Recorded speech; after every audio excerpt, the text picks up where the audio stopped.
That controller can only mean one thing. We're playing the Atari 2600 Junior. This channel is designed for adults viewing only, and certain videos will contain rated M for mature video games, featuring realistic violence, gore and suggestive themes. If you are not an adult, do not view the content on this channel. Don't go anywhere, stay tuned. Get ready to take a trip down memory lane. And I have not really opened this up at all, except for this just the box. So we'll see exactly what we have here. Let's see if we can take this out first. Looks like they have rubber bands around here. Alright, so that's a little bit of a struggle right there. What do we got here? Warplock. This is a data age game. You can see the label's a little tad bit worn out. Looks like it's been played quite a bit, and I do not like that. I hate when people write on stuff, so I'm going to try to remove that. This is Warplock, so we're going to put that one beside it, and we're going to do a couple of tricks to see if we can clean that off. Hopefully this hasn't been on there for a long time, which I'm assuming that it probably is. And yeah. So I've seen cartridges where they actually seep through the actual ink, and then when you try to remove it, it's all white. We'll do a little experiment, see what happens. And we have a Pitfall, and it's a BS person, which is bullshit. That stands for bullshit right there. Decided to put his initials on the cartridge again. And this is one game I did not have. It's a very common game. There's nothing really rare about it. But it's nice to have it in my collection. Except for BS. And then we have Egomania. And this cartridge is in great shape. It's US Games. It looks pretty clean for the exception of BS. Which is, you know what that stands for. I mean, what the hell, man? Jeez, that's a little possessive to write your initials on there. What the hell? And we have another US Games cartridge. Name this game and win $10,000. So they had a little contest there. Similar to Activision. Name this game. Name this game. That's probably a joke, I'm imagining. So this. Yeah, that's the name of the game. Name this game. Yeah. That BS initial once again. And then we have another cartridge right here by Data Age. This game is called Journey Escape. And that's a very, very cool label right there. Awesome artwork. It's 1 or 2 players. Joystick controller and all that stuff, and of course, once again, we have that guy right there.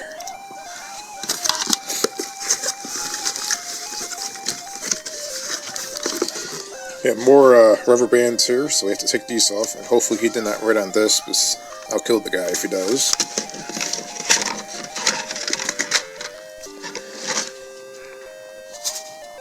We have another copy of Frogs and Flies, which I already have this, so, that son of a bitch actually wrote BS right there. Ain't that something?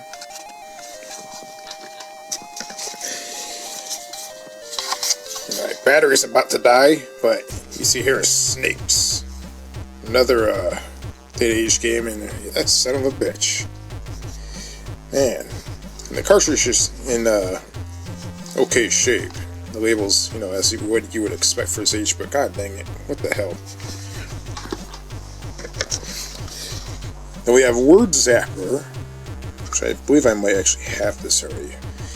And there we go again, right there. BS. That's a bunch of BS. And it's a shame, the label's in good shape. Almost had another avalanche over there. Then we have Pac-Man, and right on Pac-Man's head, BS. That is some BS right there. Let's see what else we got here. Yeah, the end label looks pretty clean. We got Airplock. We got Airplock, a data age game, and once again, that guy. And these...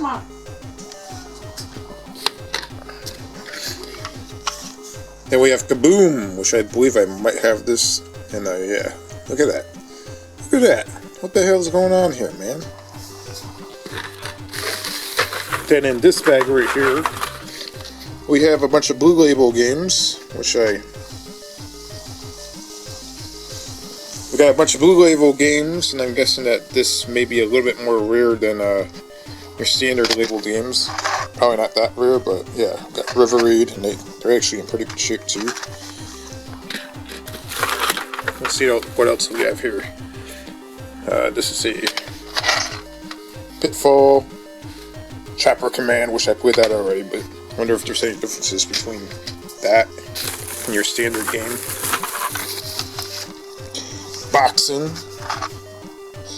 Ghostbusters. These are all Activision games. I guess they released them with Blue Labels. I'm not sure if they're exactly... I'm assuming they're exactly the same as the standard labels, but maybe this is Activision's version of, like, let's say, PlayStation's greatest hits, where those games get released, re-released, and they had green labels on the side. So yeah, this is Mega Mania. For a second I thought I said Mega Man. I was like, what the hell? And that's Space Shuttle. And we got Boxing down there. And those are the games that I received today.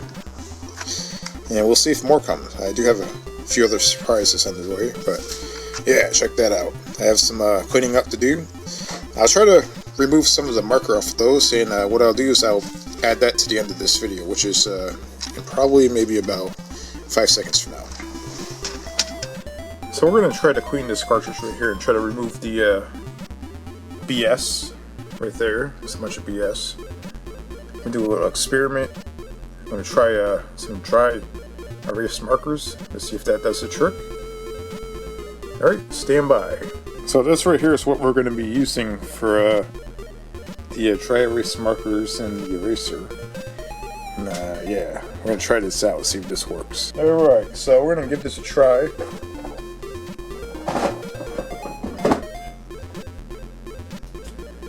Let's see if this works. We're just going to put a little bit of this on here and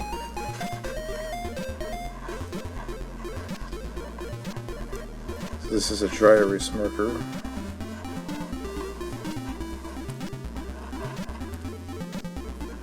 So we'll let it sit there for a bit. And we're going to use this eraser thing right here. Let's see if it comes off. Give it a try. So far it's still on there. The actual portion of that marker came out. This definitely not looking out.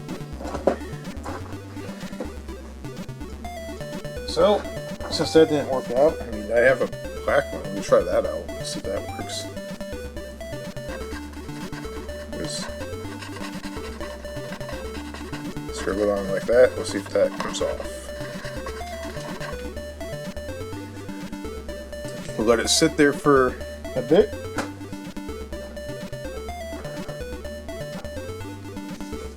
And I guess that's supposed to reactivate the actual ink and help take it off. I'm not sure if this is going to work or not. We'll see.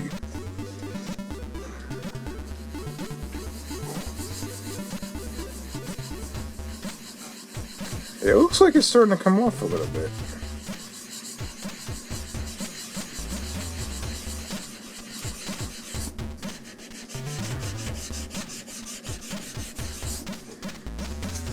It looks like it is coming off a little bit, but it's not.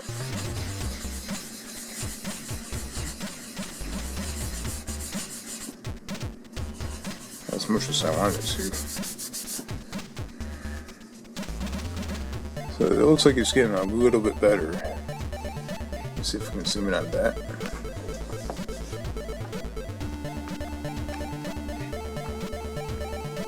Alright, let's leave it right there.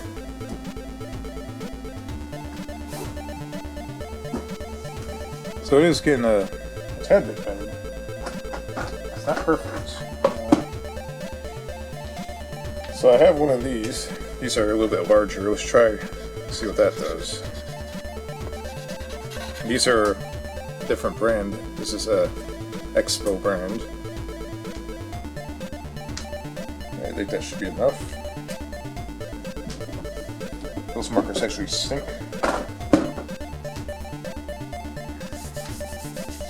Alright, so we're going to try this again and see if that does the trick.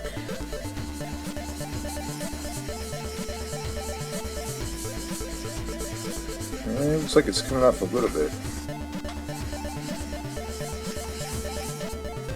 Yeah, you see right there, that's kind of turning this color. It's kind of taking the label off a little bit, so I may just leave it alone the way it is.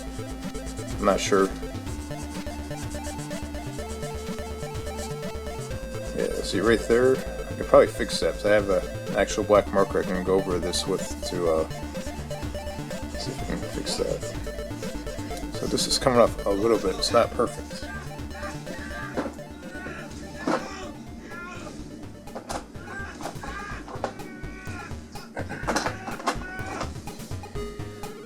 Yeah, we'll give this one a try one more time. So what we'll do is we'll go over this.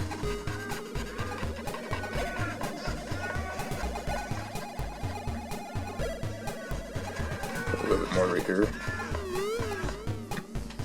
So right now Pac-Man has some here. We're gonna let it sit there for probably a minute or so. And we'll see if that takes that off. Looks like someone put a pencil mark right here also, which it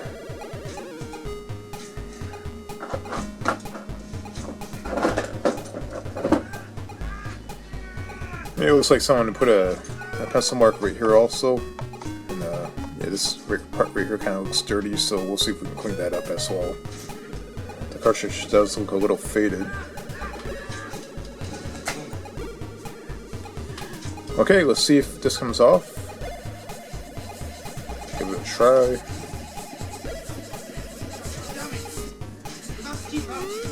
Alright, so this is not... It looks like it's actually taking the... Yeah, that's not looking as good as I want it to. Let me flip this marker around and see if I can clean it off like this. So you don't want it to be too abrasive. I have a feeling that's what's happening here. Yeah, it's starting to take the actual label off a little bit. It's almost, yeah, not working out. Alright, so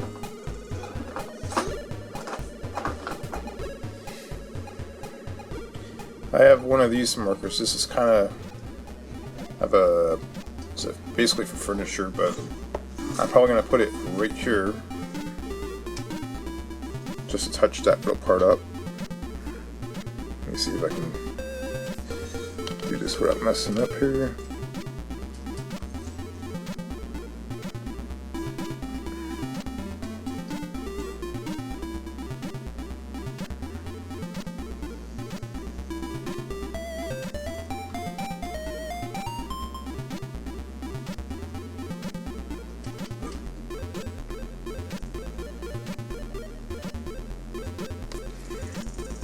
Yeah, it's not going to look perfect, but it's better than what it was before.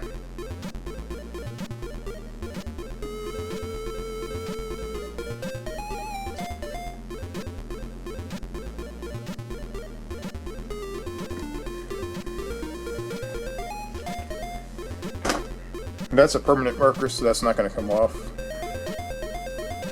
So that's going to stay on there as far as this goes. I'm probably going to leave it alone because this cartridge is kind of faded, and it's the best that you're probably going to get off of that cartridge.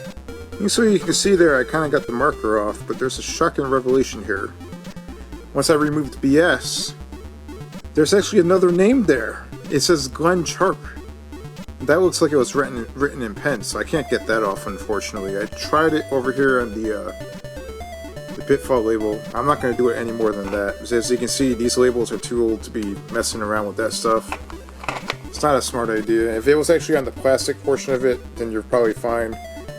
But yeah, if you get any Atari cartridges with markers on the actual label themselves, I don't probably recommend trying to remove it because you probably can't do it. There's the proof right there. And that's the try eraser trick right there. That didn't work out too well. They actually started removing the actual coloring around the label. Now, if you have any markers that are on the plastic portion of it, I have successfully removed that before. So yeah, that works on NES cartridges and it works on these as well. Unfortunately, on these cartridges, you're likely to see it on the label. And that sucks. That is BS. On next week's episode of Memory Lane, who knows what game will be shown off. We got a whole bunch of games here. So there's plenty to select from. And yeah, we will resume our normal gameplay footage. So yeah, look at that. The Atari 2600 Junior. Look at that, it looks fantastic. And there's the controller right there, look at that. Bam. And over here we have Grand Prix on the Atari 2600. And this is a very interesting Activision game for the Atari 2600. As you can see, the label right there has a nice purple background. It has a nice little screenshot in the center. You can see there the little cars. I don't think those are actually screenshots. I think that's actually some sort of artwork piece. Upon closer inspection, these games look like they're a little bit more clear on the cartridge than the pixelation that you get on TV, which is pretty interesting. Now, Grand Prix was released in 1982 by Activision on the Atari 2600, and it was conceived and designed by David Crane. Now in Grand Prix, there's 4 tracks, and you actually switch between game modes 1 through 4, and you can switch between Watkins Glen, Lehman's, Grand Hatch, and Monaco. And much like the other Activision games that we have featured on Memory Lane, this game also had a special patch that you can receive if you capture an image of your TV. Now this is a very interesting one. It's not by score, so in order to get a patch in this game, you have to beat track number 2, which is Lehman, under 1 minute. Track number 3, which is Brands Hatch, you have to actually complete under 1 minute and 30 seconds. And Monaco, you have to complete under 2 minutes and 30 seconds, which is quite interesting. And this right here is what the patch looks like. It's actually a really cool looking patch. And apparently this game is one of the first games that Activision actually featured that little patch challenge on the Atari 2600. So let's pop in Grand Prix and let's see if we can complete a track under 1 minute. And here we have Grand Prix on the Atari 2600. And yeah, we just popped the cartridge in, turned it on. And let's check this out. I mean, right away, we got some nice pixelated Atari graphics. I mean, look at that. Look at the bushes. Look at the pavement. You got the little car right there. You actually see the little details on the wheels. Look at that. That's amazing.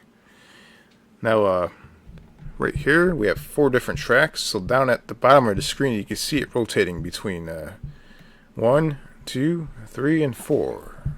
So let's try the first track right here. Now, the first track, for whatever reason, was not part of the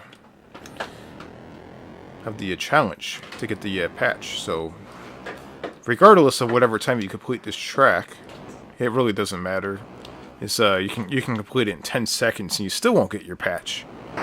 And I want my Activision Grand Prix patch. So we have to figure out a way of getting this. So this is more like a practice track, in my opinion. Now, yeah, this game. I was playing it a little bit earlier. I thought I was recording footage of the game, actually, and for some reason I wasn't. And it was killing my hand, playing it on the actual traditional 2600 controller.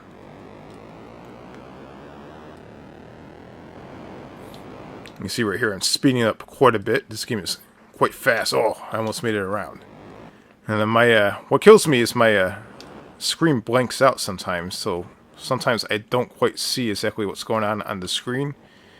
The good thing is it doesn't do that like while I'm actually recording, so that's good. But unfortunately, yeah, it happens every time I'm playing it through the TV on full screen. Unfortunately, that sucks, but this game, I noticed also that I'm not sure if this game actually features damage to the vehicles. You may not see it, but I'm wondering, like, if you crash, you actually slow down a little bit, which is quite interesting. Now, the first time I played the game, I made it to the end of this track under 1 minute. This time around, it's 1 minute and 27 seconds. Let's try track number 2. Now, this track in particular, you have to beat this track in under 1 minute to qualify to get your Activision Grand Prix patch. We'll see if I can do it. We're going really fast. Holy shit. What the hell's going on here? All kinds of stuff going on. Yeah, so far I'm doing... Oh, man, I crashed. Like, how the hell do you slow down there? That's unbelievable. You got a bunch of green cars with different stripes. I love the detail on it. And I get nice little raster-looking stripes right there. It's not quite solid colors, so you have little raster black fitting into blue designs right there. That's nice. Look at that. The wheel details are really cool. You can actually see the wheels actually spinning when you're driving back and forth and forward. Look at that. Oh, I crashed in the back of that vehicle. Son of a bitch. That guy ended all hope for me getting my patch. What a piece of crap. That guy can go screw himself. See, now I'm above 1 minute, so yeah, this patch dream that I have is not happening, unfortunately. Let's see if we can make it to the end. So yeah, this is being recorded through a VCR, a Samsung VCR. I purchased some new AV cables for it, so now we should have audio coming out of both speakers, hopefully. Maybe not. It's the Atari, obviously. I don't think it's in stereo. I think it's mono, of course. But we'll see what happens.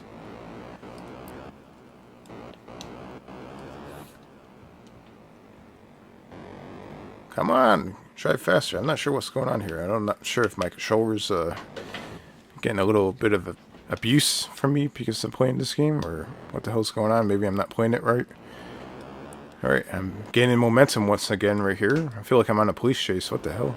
That would have been that would be a cool concept for an Atari 2600 game. A police chase. Something similar to this, like helicopter view. You're being chased around. That'd be a really cool homebrew game. What the hell? Yeah, you gotta be careful when you're driving because these idiots are driving slow. And it's a race, just in case you haven't noticed. Yeah, so I got a few other surprises coming for Memory Lane episodes.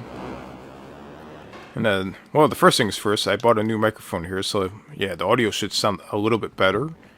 I also bought a tripod for my camera, my old Panasonic Lumix, so hopefully the images that I recorded of the Atari 2600 will be a little bit more stable, better quality.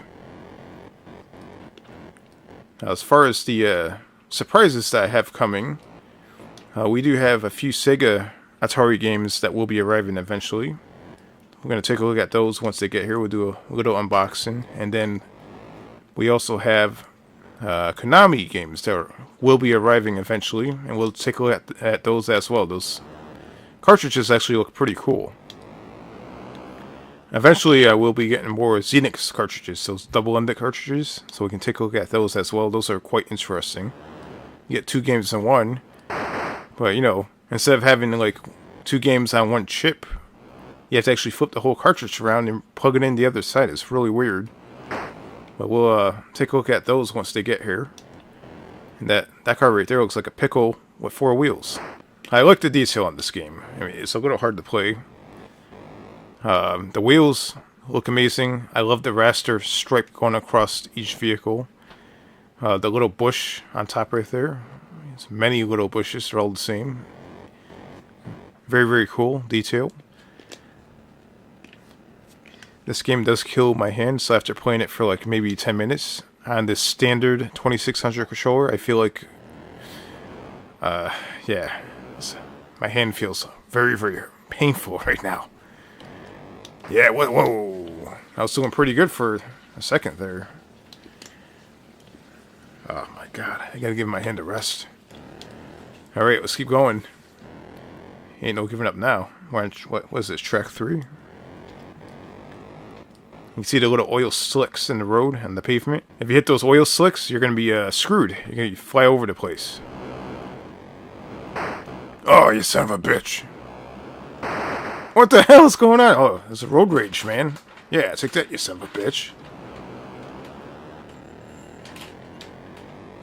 I deal with that driving to work. Alright, let's see if we can make it to the end. We're at 2 minutes and almost 30 seconds here now. In order to qualify for the patch on this particular track, you have to beat this track in under 1 minute and 30 seconds. I definitely did not see that happening. Not for me anyways. If you guys can do it, man, you're amazing if you can do it. Now, once upon a time, I actually owned the one of the Atari flashback consoles. It's a while ago. It was definitely one of the better ones. It actually had Activision games on it. It had River Raid on it. I believe it was the third flashback console. That console was amazing. So that was pretty much the last time I actually played the Atari 2600 regularly. Besides when I was really, really young. It was like the first console I actually owned. You know, I was young back then. I don't quite remember everything I had for the actual console. And for some reason, I'm having trouble getting my car to move. What the hell's going on here? The car's being a little bit of a prick. Come on, move it. I feel like this is a race with a bunch of Oscar Mayer winner vehicles. I mean, just look at it. Just look up. It looks like a bunch of hot dogs. That would have been cool if Activision actually acquired Oscar Mayer Winner license and made this, instead of Grand Prix, Oscar Mayer Winner Racing. And made it just a bunch of hot dogs racing each other. I mean, that would have been really, really interesting. It probably would have worked. It almost looks like a hot dog in a bun. It's different colors. Look at that. Look at that. It looks like a... I don't know what the hell that was. Was it a cucumber? I'm catching up to you, you son of a bitch. I'm gonna pass your ass out. What the hell? Whoa, whoa. This guy's keeping up with me. What the heck? Whatever. What a race. What a race. What place am I in? I don't know. I have no idea. But I'm definitely not doing good. I'm almost at 5 minutes. This game definitely kills my hand. I feel like I actually drive faster when I move the controller up and down. Like this. And of course I stopped.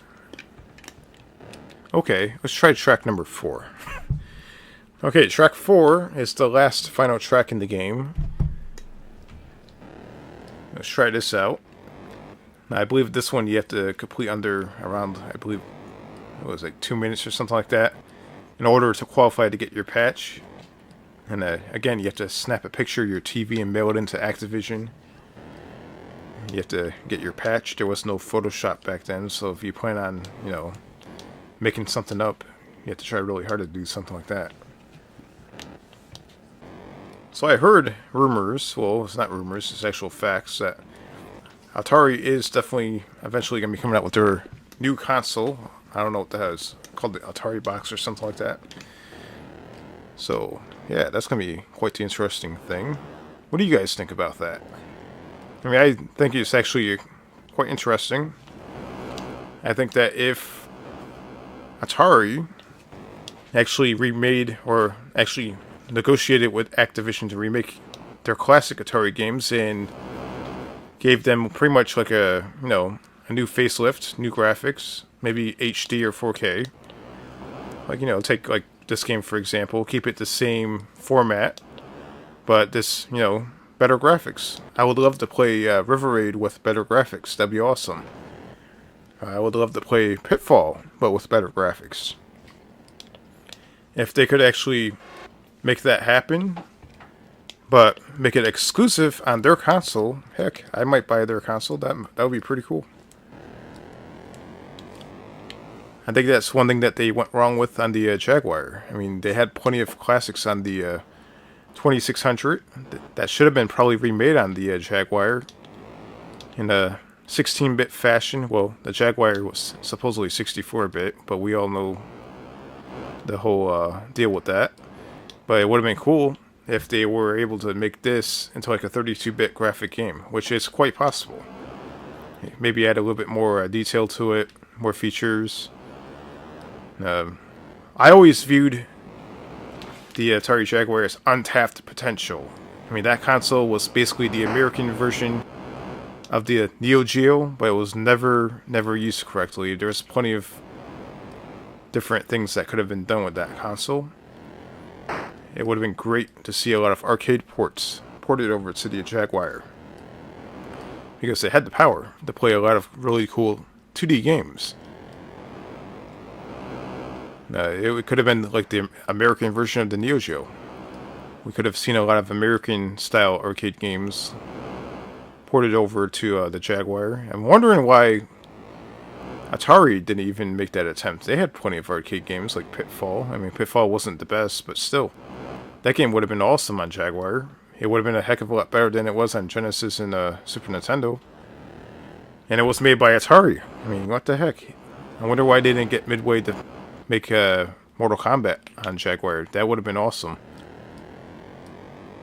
There's plenty of games that could have came out on Jaguar, but I guess, the third-party support wasn't there. But yeah, this is Grand Prix on the Atari 2600. And as you can see here, I ain't getting my patch anytime soon. I don't play this game that well. It kills my hand to play this game. This game is like one of the first Atari games where it actually literally hurts my freaking hands to actually play this. I made it to the end at 4 minutes. A little bit over 4 minutes. So if you enjoy this episode of Memory Lane as much as I enjoy playing this, except for my hand, then give me a thumbs up. And don't forget to comment below. And let me know what you think of that new Atari console. Star Master, another Activision game for the Atari 2600. It was conceived and designed by Alan Miller, as you can see right there on top of the cartridge. And down below, we can see several different game modes. Game mode 1, 2, 3, and 4. And signed Wingmaster Leader Star Master. And has a cool little image right there in the center. Kind of like a screenshot of the game. I don't think that's quite a screenshot, but that's an idea of what the game looks like. And much like the other Activision games on the Atari 2600, if you score 3,800 points or above in Game 1, it is quite possible that you could win a patch from Activision if you snap a picture of your TV and mail it into Activision. So let's see if we could actually achieve getting 3,800 points or above on Star Master. Let's pop the cartridge in and let's start the game.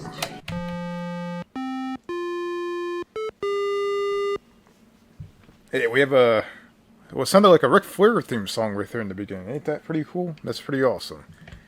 We're using the controller right here. Check that out. Let's see if we can start the game. I believe we have to score like 3,200 points. What the hell? Let me see here. I have no idea what the hell I'm doing. Alright, let's try that out. Yeah, we're flying around over the place. Holy crap, this looks awesome. You can see there my screen kind of blinks out. That kind of pisses me off a little bit. Come on, you son of a bitch. This screen actually blinks out way too much, as you guys can see right there. I'm going to have to fix my setup, and I have no idea what's causing that. Oh my god, this is happening too often now. I have no idea what is that supposed to be. But, as you see here, I'm flying around. And it looks like I have a little cross here in the center of the screen right there. And, it looks like I have a little bit of a countdown right there at the bottom of the screen. That's quite a long wait. 9,150 seconds to go. I have no idea what the hell I'm doing here. Now this looks like something I probably played back in the day. I don't quite remember what space game I had, but it looks something similar to what this is. Of course, the screen just blanked out. Let me see if I could put out something else here. I mean, what the hell modes are these? I have no idea.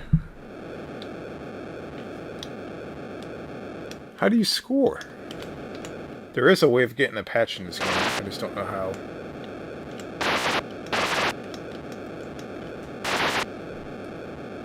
I mean, it's pretty crazy playing Atari 2600 on a flat screen TV. And this flat screen definitely does not like it at all. That's why it blinks out. It goes berserk, just like the game Berserk, which I have right here, Berserk.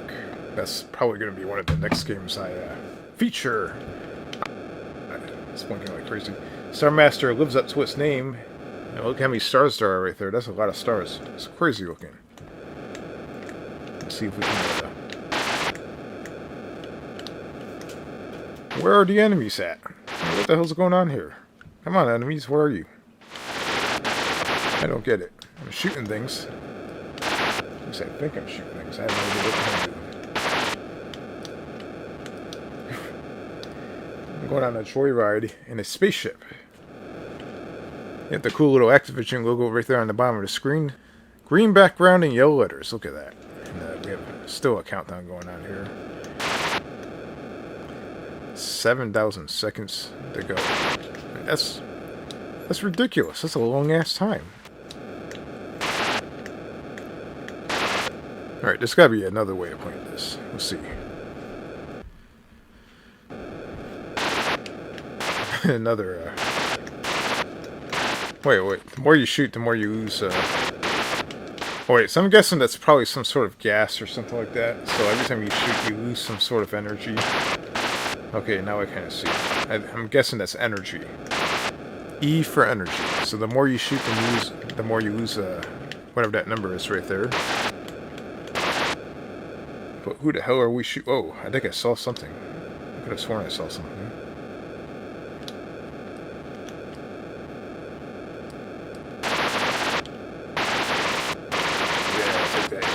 If you hold down the button and keep pushing up on the actual joystick, you can actually go crazy and continuously shoot. And we'll see what happens when the time runs out. Yeah, take that. It's loud on this shit. Yeah. Let's see what happens when you run it out. See, I'm a little bit of a noob on this game. I have no idea what the hell I'm doing. And oh god. My spaceship is running out of whatever the hell that is. And I died. Check that out. I'm guessing the, whatever this is here on the bottom, where it says D underneath the E, that's probably where your score is, and I did not score a damn thing. Oh, wait a minute. What the hell is this? So if you put it in black and white mode, that's weird. It doesn't turn black and white. It actually just stays kind of normal.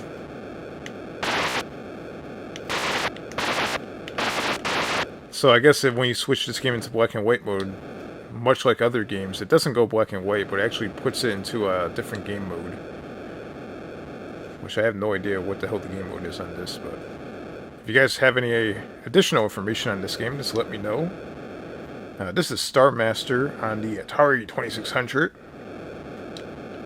And yeah, there's a huge star field that you can fly through, and I'm guessing there's probably enemies somewhere out here. I'm not sure exactly what the deal is with this game.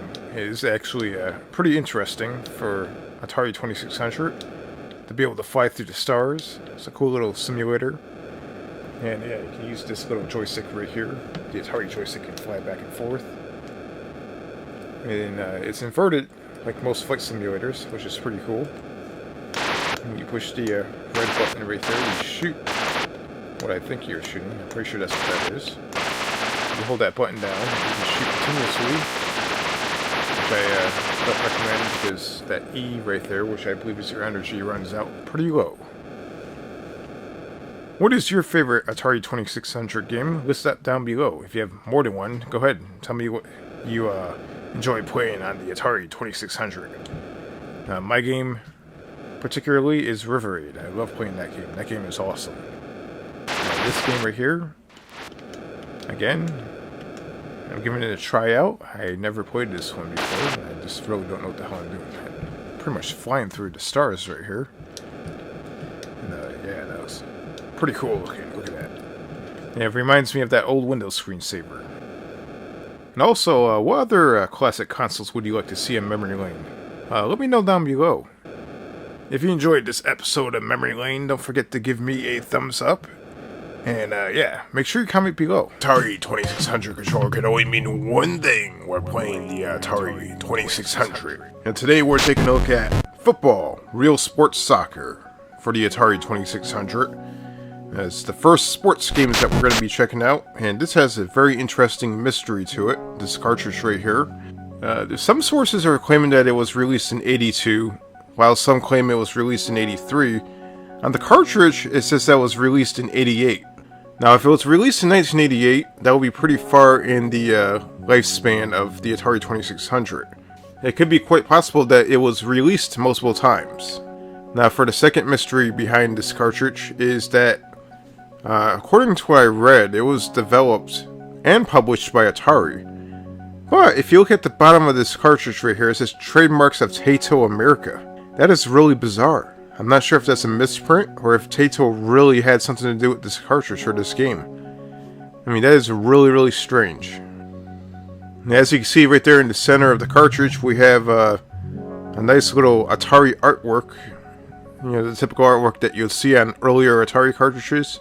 You have a soccer ball in the center. Yeah, it looks like a collage, kinda. It's very, very nice looking. Check that out. And I believe that most of the artwork that were on Atari 2600 labels back in the day were hand-drawn by artists. Now, this game was conceived and programmed by Michael Cercio from Atari. I mean, overall, the cartridge looks like it's in pretty good shape. It looks like it wasn't really played exactly that much. It has a few blemishes on it, but nothing really major. So let's pop the game in and try out Atari 2600's Football, Real Sports Soccer.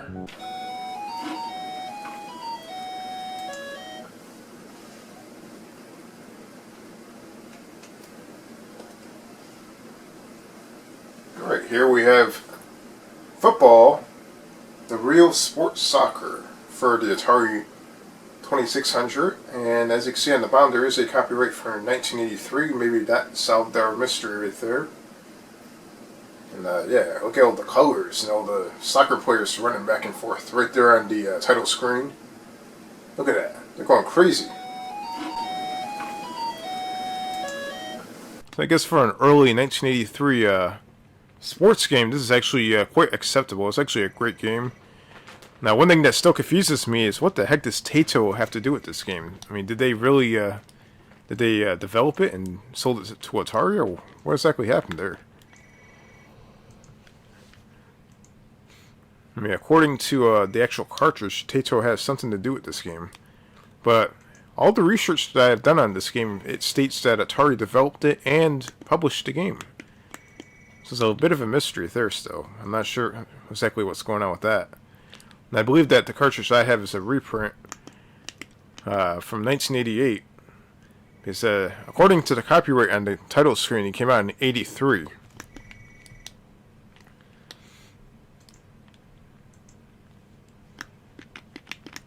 Oh, he stole the ball away from me. What the heck? That's crazy. Run faster. It'd be pretty cool if they had a double dribble on the Atari 2600. That'd be really awesome. Maybe there is probably a few basketball games. We'll have to check that out eventually. What the heck? How the hell is that? Wait a minute, did I score? Oh, that's cheating. No way. What the hell is going on here? What is this? Oh, the time ran out. No way. I actually was this close from scoring my fourth score, my fourth point. This close. And the game ended right there. So, yeah. The final score is 3-24. And that is Football, Real Sports Soccer on the Atari 2600. I played the game using the classic Atari joystick right here. And that's quite playable. Very, very fun. And if you are looking for a fun two-player sports game, I definitely recommend this one. This is actually pretty cool. Something you can pick up and play real quick. One thing I like about Atari games is that they heavily resemble arcade games. You just pretty much get your 20-minute kick out of it and move on to the next game. Yeah, this game right here is pretty cool.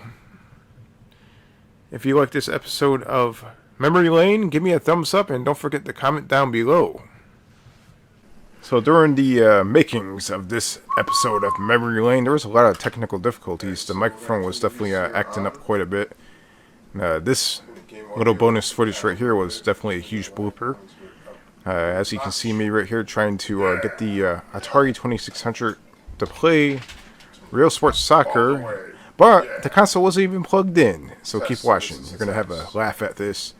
And at the end, we're going to show another second blooper featuring my cat who decided to make her debut on Memory Lane, and her name is Stella. It's one of 3 cats. So yeah, enjoy the interesting bloopers that we have here, and keep watching Memory Lane, and don't forget to give it a thumbs up.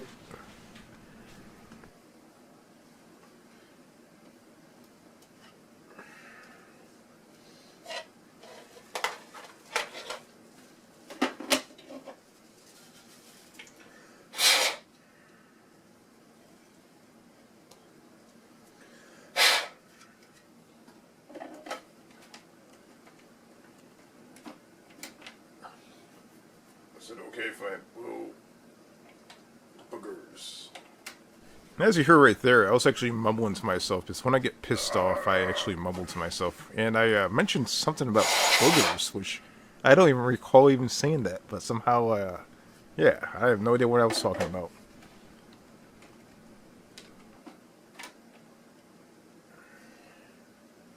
Oh, you know what? I don't think it's plugged in. It's not plugged in. This shit.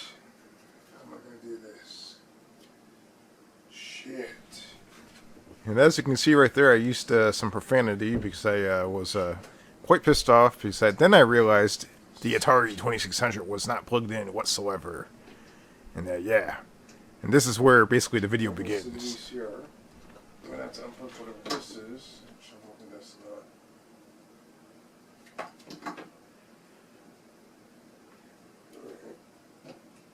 Okay, so if I need to power up to the phone base.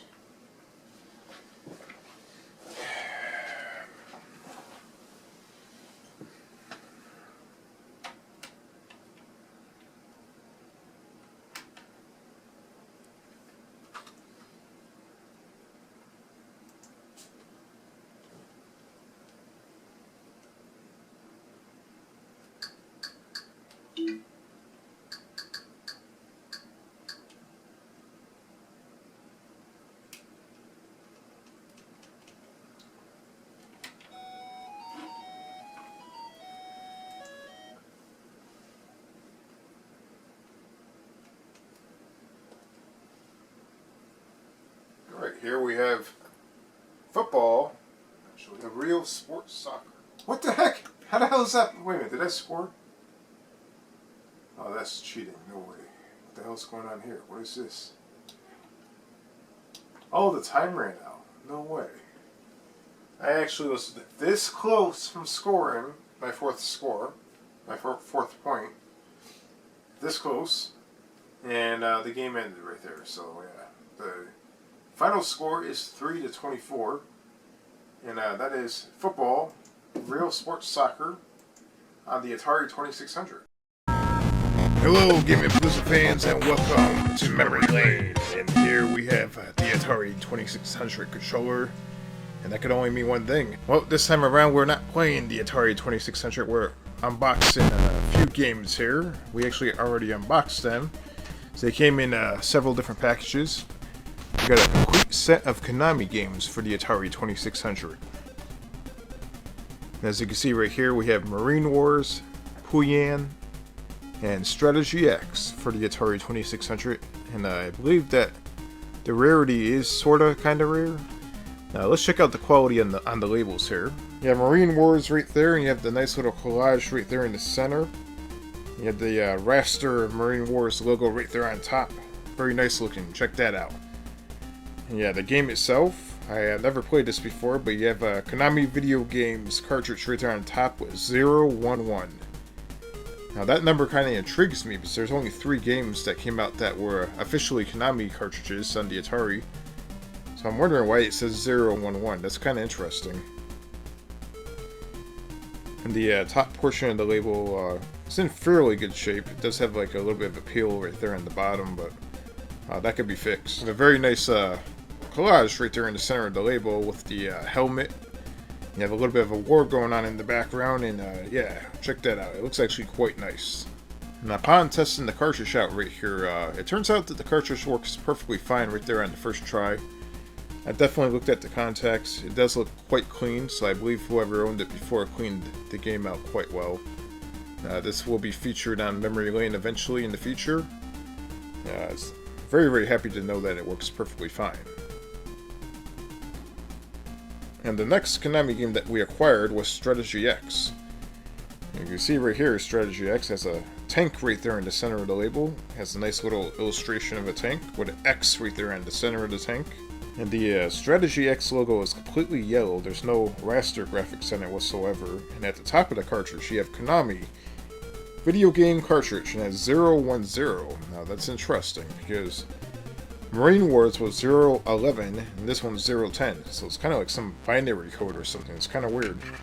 Now the top portion of the label right here, I kind of did a little bit of a repair to it already because it was peeling off quite a bit. So I tried to glue it down the best I can to, make it stay there. And you can see it kind of looks a little rough, but yeah, it looks better than what it was before. So here we are testing out Strategy X in the actual Atari console itself, and much like the first game, Marine Wars, this game works perfectly fine. On the first try, it worked, no issues whatsoever. Very, very glad that we are having good luck here with these games. And this game will also be featured on a feature episode of Memory Lane, so stay tuned for that in the future. And for the next game, we have Pooyang for the Atari 2600. Another Konami game, and I believe this may be the first Konami game that released. You can see right there in the center, you have what looks like a pig and a wolf. And it looks quite Japanesey looking, as you can see there. It's Konami. You have a Pooyang logo, and it looks like a bunch of balloons put together. You have the little Konami copyright right there on the top, right of the portion of the Pooyang logo. And at the bottom of the cartridge, there is no Konami logo on this one, which is quite interesting. And at the top of the cartridge, you can barely read it, but it does say Konami video game cartridge. They kind of hit it a little bit, and it does say 001, so I'm assuming that this is the first ever official Konami game that released on the 2600. And the top portion of the label does appear to be a little bit worn out. Yeah, let's try the game out, pop it in, and we'll see if it works. And on the first try, this game does work with no problem. I will probably still give it a bit of a cleaning once, we're done playing it here. Pooyang happens to be, I guess, the more rare game out of all three of them. It regularly goes for around $50 to $60, if not more. I think I got it for $10. I got a pretty good bargain getting this game. The game is, I guess, a little bit scarce. It's not easy to find this game for a good price. So yeah, stay tuned for future episodes of Memory Lane as we play all three of these Konami games in individual episodes. Strategy X, Marine Wars, and Pooyang. Three great Konami games. We'll try them out in the future episodes of Memory Lane.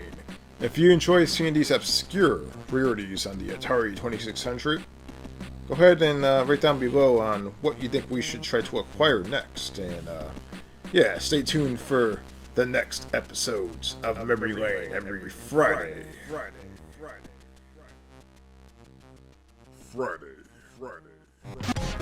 That controller can only mean one thing. We're playing the Atari 2600 Junior. On this episode of Memory Lane, we'll be taking a look at Missile Command for the Atari 2600. And check out that label right there. That label is amazing. Look at the artwork on that. This is by far one of my favorite Atari 2600 labels. Look at the collage. And Missile Command on the Atari 2600 was released in 1981. Did someone say 1981? Well, in 1981, this is what arcades look like. Look at that. Look at that. And look at that. In 1981, Coleco Total Control 4 released. In 1981, Epoch Cassette Vision released in Japan. Look at that thing. What the hell is that? In 1981, Intellivision Plate Cable released. And basically how that worked, cable companies could actually pipe games through the cable line straight to your television. What the hell? I didn't know that was possible. In 1981? In 1981, the Texas Instrument TI-9948 released to the public. And it provided some nice competition for the Atari 2600. Look at that thing. You got Bill Cosby right there too, look at that. And also in 1981, we got the VTech Creative Edition. Only 18 games were released on this console, look at that. It looks very, very reminiscent to the Intellivision. That's quite the rare gem right there, look at that. Now back to your normal programming. And it was programmed by Rob Phillip. And this game in particular sold over 2.5 million copies for the Atari 2600, and it was probably one of the most popular games on the Atari 2600. What a great game, look at that. Now Missile Command first derived from the arcade, and usually when you play this game with a trackball, but on the 2600 we basically used just a regular joystick for the most part. So we're going to try this out, see how this works. Basically the whole concept of this game is to prevent missiles from dropping down on your city, so you have to actually shoot down missiles, and yeah, it's a very, very interesting game. Definitely played this quite a bit before. Let's take a look at Missile Command of the Atari 2600. Let's pop the cartridge in and check it out. Alright, we're playing Missile Command here. I've got the cartridge on right here. And right away we have what appears to be 6 bases down on the bottom of the screen, and we have a dark sky right there. It looks very menacing looking, and the sky keeps changing colors. What the hell is going on here? Let's see if we can start the game.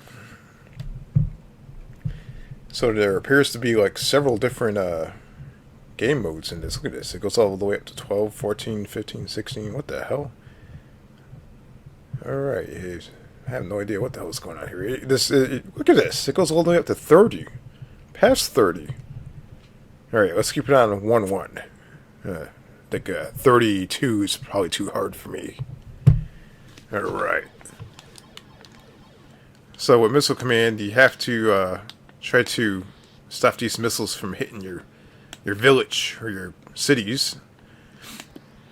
And those little blue building things down there on the bottom represent your cities. So it's like a war game scenario here. And yeah, you gotta take all these missiles out. Oh my god. What the hell's going on here? Come on, hit it, hit it. Son of a bitch. I think one of my cities got hit. And the controls I'm using are pretty much the classic Atari 2600 joystick right here. Fantastic, look at that. What the hell happened? Oh yeah, I still got one of my cities out right here. We have to definitely hit 2 of these missiles right here. Let's see if we can knock this one out. This game is definitely awesome. And the controls are actually surprisingly really good with the joystick. You'll figure that this joystick is not really that great of a controller, but it's actually fantastic for this game right here. And I believe that this game was developed by Atari, so it's only fitting that the controller actually works well with this game. We have to try to stop these missiles from hitting. Oh no! And the cool effect when it actually hits the building, I'm going to actually let it hit. You can see like a bomb looking effect right there. Do you see that? That was awesome. It looks like a nuke went off. What a classic arcade game. And then when it was ported over to the 2600, it looks fantastic. And the action is awesome. Let's look at it. There's way too many missiles coming down. What the hell? Yeah, this is crazy. Look at this. I love how the colors change on it. It has a nice, crazy... I don't know. There's something about this game. This is awesome. Well, I think I have one building left. I love when it hits the actual city area. You can actually see the mushroom cloud. Look at this. Watch. Bam! See all that? That was freaking crazy. It looks like a nuke went off. And for them to pull that off on the Atari 2600, that's like, oh, look at this. Oh my god, what the hell was that? I got 1675. Let's try it again. Let's try it on 2-1. What the hell is that? So, if you, back when the 2600 existed, there was There was competitions for Activision games where you can win patches and prizes.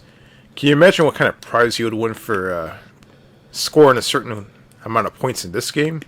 Like, what prize would you actually win? Down below, go ahead and let me know what prize you think you could possibly win by scoring, let's say, 5,000 points or more in this game. Like, what kind of prizes would you like to get? Like a NBC chemical mask that would protect you from a nuclear holocaust. Yeah, something very, very fitting for Missile Command. Yeah, let's blow that missile up right there. We got this one right there, and then we have... Yeah, this is awesome right here. I believe in the arcade that this game used to... What was it? It was a little trackball. But surprisingly, it handles quite well on the joystick. It's not that bad at all.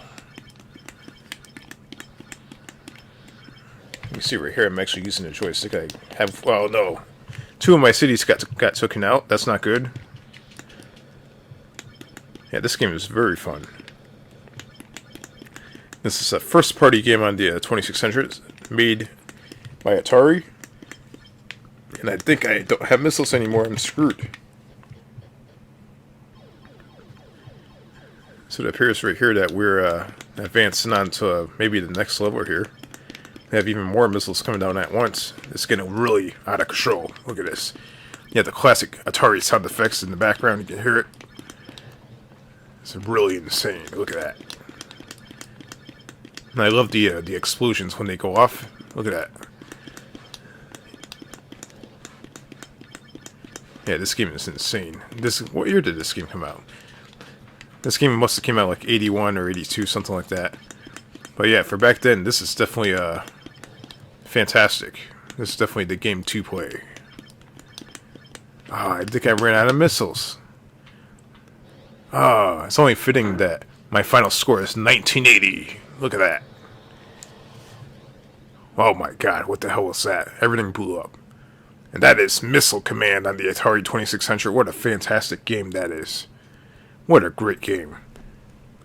Ladies and gentlemen, if you can hear me, this could be the final broadcast over here at Game & Palooza Empire's radio station tower. It's being reported that there is incoming missiles dropping down on Game & Palooza Empire cities. So please give us a thumbs up and comment below if you enjoyed this explosive episode of Memory Lane.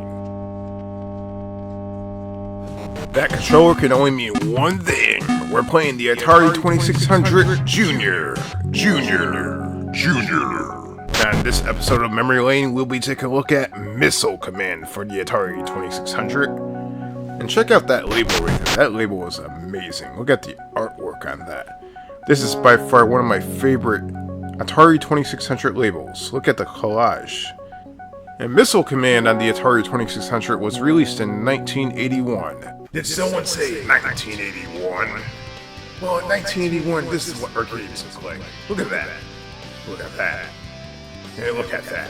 In 1981, Coleco Total Control 4 released. In 1981, Epoch Cassette Vision released in Japan. Look at that thing. What the hell is that? In 1981, Intellivision plate cable released. And basically how that worked, cable companies could actually pipe games through the cable line straight to your Intellivision. What the hell? I didn't know that was possible. In 1981? In 1981, the Texas Instrument TI-994A released to the public. And it provided some nice competition for the Atari 2600. Look at that thing. You got Bill Cosby right there too, look at that. And also in 1981, we got the VTech Creative Edition. Only 18 games were released on this console, look at that. It looks very, very reminiscent to the Intellivision. That's quite the rare gem right there, look at that. Now back to your normal programming. And it was programmed by Rob Phillip. And this game in particular sold over 2.5 million copies for the Atari 2600, and it was probably one of the most popular games on the Atari 2600. What a great game, look at that. Now Missile Command first derived from the arcade, and usually when you play this game with a trackball, but on the 2600 we basically used just a regular joystick for the most part. So we're going to try this out, see how this works. Basically the whole concept of this game is to prevent missiles from dropping down on your city, so you have to actually shoot down missiles, and yeah, it's a very, very interesting game. Definitely played this quite a bit before. Let's take a look at Missile Command on the Atari 2600. Let's pop the cartridge in and check it out. Alright, we're playing Missile Command here. We've got the cartridge on right here. And right away we have what appears to be 6 bases down on the bottom of the screen, and we have a dark sky right there. It looks very menacing looking, and the sky keeps changing colors. What the hell is going on here? Let's see if we can start the game. So there appears to be like several different game modes in this. Look at this. It goes all the way up to 12, 14, 15, 16. What the hell? Alright. I have no idea what the hell is going on here. Look at this. It goes all the way up to 30. Past 30. Alright, let's keep it on 1-1. I think 32 is probably too hard for me. Alright. So with Missile Command, you have to try to stop these missiles from hitting your village or your cities. And those little blue building things down there on the bottom represent your cities. So it's like a war game scenario here. And yeah, you gotta take all these missiles out. Oh my god. What the hell's going on here? Come on, hit it, hit it. Son of a bitch. I think one of my cities got hit. And the controls I'm using are pretty much the classic Atari 2600 joystick right here. Fantastic. Look at that. What the hell happened? Oh yeah, I still got one of my cities out right here. We have to definitely hit 2 of these missiles right here. Let's see if we can knock this one out. This game is definitely awesome. And the controls are actually surprisingly really good with the joystick. You'll figure that this joystick is not really that great of a controller, but it's actually fantastic for this game right here. And I believe that this game was developed by Atari, so it's only fitting that the controller actually works well with this game. We have to try to stop these missiles from hitting. Oh no! And the cool effect when it actually hits the building, I'm going to actually let it hit. You can see like a bomb-looking effect right there. Do you see that? That was awesome. It looks like a nuke went off. What a classic arcade game. And then when it was ported over to the 2600, it looks fantastic. The action is awesome. Let's look at it. There's way too many missiles coming down. What the hell? Yeah, this is crazy. Look at this. I love how the colors change on it. It has a nice, crazy... I don't know. There's something about this game. This is awesome. Look, I think I have one building left. I love when it hits the actual city area. You can actually see the mushroom cloud. Look at this. Watch. Bam! See all that? That was freaking crazy. It looks like a nuke went off. And for them to pull that off on the Atari 2600, that's like, oh, look at this. Oh my god, what the hell was that? I got 1675. Let's try it again. Let's try it on 2-1. What the hell is that? So, if you, back when the 2600 existed, there was competitions for Activision games where you can win patches and prizes. Can you imagine what kind of prize you would win for scoring a certain amount of points in this game? Like, what prize would you actually win? Down below, go ahead and let me know what prize you think you could possibly win by scoring, let's say, 5,000 points or more in this game. Like, what kind of prizes would you like to get? Like a NBC chemical mask that would protect you from a nuclear holocaust. Yeah, something very, very fitting for Missile Command. Yeah, let's blow that missile up right there. We got this one right there, and then we have... Yeah, this is awesome right here. I believe in the arcade that this game used to... What was it? It was a little trackball.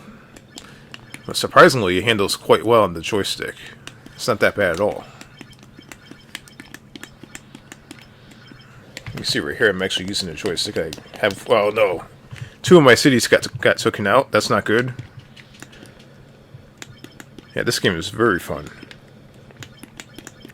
This is a first-party game on the 2600, made by Atari. And I think I don't have missiles anymore. I'm screwed. So it appears right here that we're advancing on to maybe the next level here. We have even more missiles coming down at once. It's getting really out of control. Look at this.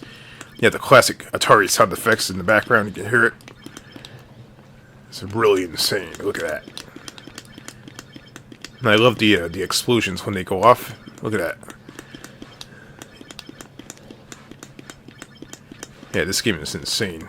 What year did this game come out? This game must have came out like 81 or 82, something like that. But yeah, for back then, this is definitely fantastic. This is definitely the game to play. I think I ran out of missiles. It's only fitting that my final score is 1980. Look at that. Oh my god, what the hell was that? Everything blew up. And that is Missile Command on the Atari 2600. What a fantastic game that is. What a great game. Ladies and gentlemen, if you can hear me, this could be the final broadcast over here at Game & Palooza Empire's radio station tower. It's being reported that there is incoming missiles dropping down on Game & Palooza Empire cities. So please give us a thumbs up and comment below if you enjoyed this explosive episode of Memory Lane. That controller can only mean one thing. We're going to be playing the Atari 2600 Junior. And today we're going to be playing Berserk on the Atari 2600. And Berserk was released in 1982 on the Atari 2600. It was originally ported from the arcade version. And it was programmed by Dan Hitchens. It's quite the interesting game. It's basically an action game where you can just shoot the hell out of these weird looking creatures. As you can see, this is what the label looks like right here. The actual label itself looks fantastic. It's your typical Atari 2600 art. So usually you get a little bit of a collage, but you have a little bit of an action space scene going on here, sci-fi. And it looks pretty cool. I mean, look at that. And on the side, you kind of see this trademark of Stern Electronics. Now, Stern Electronics were the original developers of the arcade version of Berserk. And when it was ported over to Atari, Dan Hitchens took over. This particular cartridge is in pretty good shape. It looks like it's been definitely played, but it's actually in pretty good shape still. So someone took pretty good care of it. And on the end label, there's a little number on the top right that says 392. I'm not exactly sure what that means. However, you have a green Berserk text right there on the top label, and it looks pretty cool. Look at that. Now, this particular game is actually quite interesting. It's basically, you can be possibly killed by a creature called Evo Odo, which is a smiley face. That's right, a smiley face. And yeah, you can be killed by a smiley face. What the hell is that? I mean, just think about that for 1 second. Process that in your mind. So let's pop the game in, and let's play Berserk. Let's go Berserk. Berserk. As you can see here, the game works on the first try. No issues at all. I mean, check that out. This is Berserk on the Atari 2600. I mean, I never actually played Berserk before. It's quite the interesting looking game there. You have a little guy right there on the side, and what appears to be a bunch of crazy looking enemies right there. Look at that, their heads are spinning like quite a bit. Look at that. Alright, and here we are starting the game. You see my little guy right there, his stick figure, orangey looking guy. He's running around real fast, like he has to go to the bathroom. He has to go to the bathroom real bad. Let's see if we can ask this guy, hey, where's the bathroom? Oh, what the hell is that? that didn't make any sense. Oh god, they're turning red. Red's never good. That son of a bitch over there knows where I am, and I'm on the other side of the wall. What the hell is that? Yeah, take that, you bastard. Oh my god, they're coming after me. I don't know what these guys are. Oh, he killed himself. How about that? This guy hates me, and he can't even see me. I didn't. Hey, I won and I didn't even do anything. How about that? He killed himself. I love how he runs. Just look at that. Man, look at that. That is funny. Look at that. Yeah, take that, you son of a bitch. Yeah. You shoot too slow. How about that? Look at that. I swear.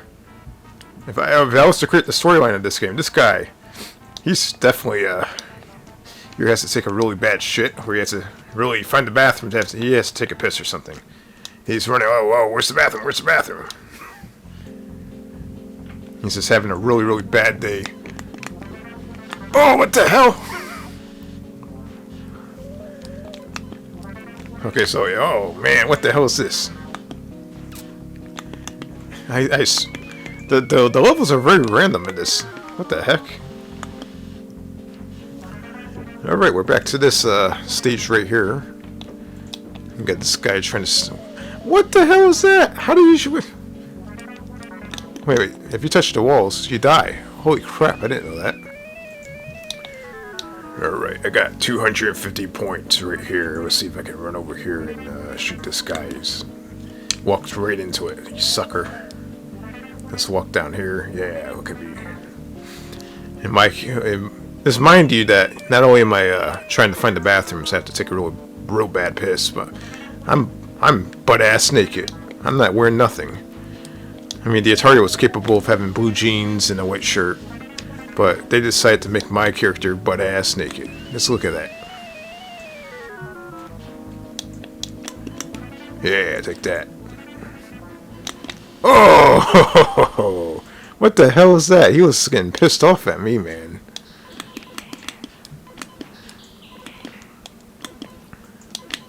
Yeah, these guys are...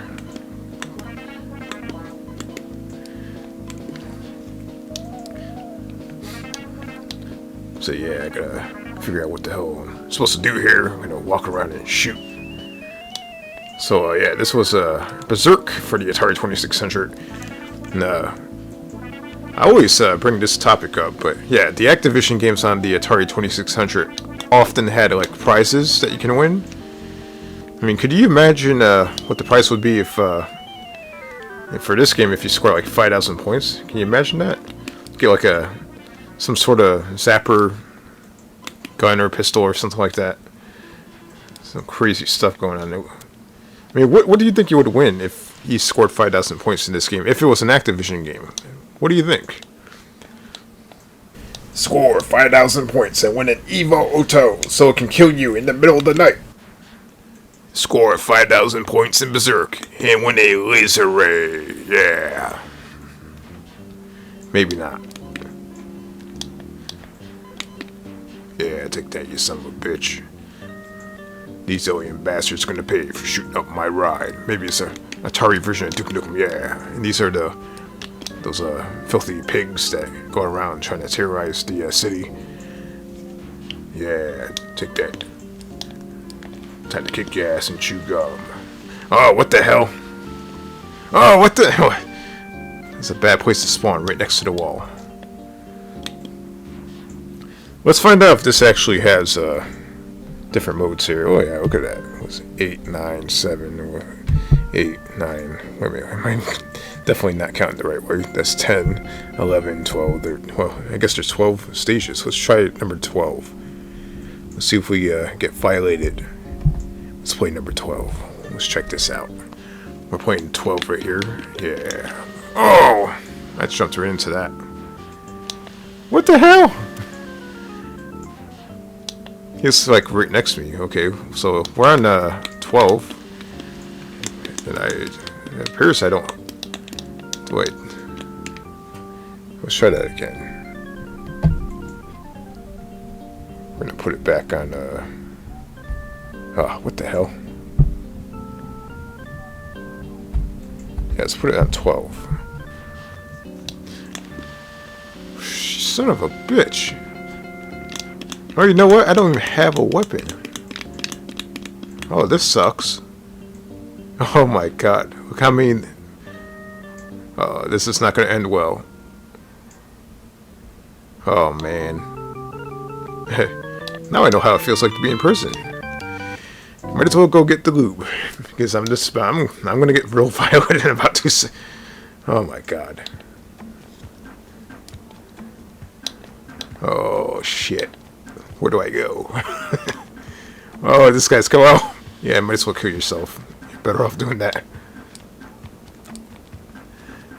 Alright, I kind of escaped a little bit here and walking around, streaking through an absolute Atari hell full of these guys right here that want to.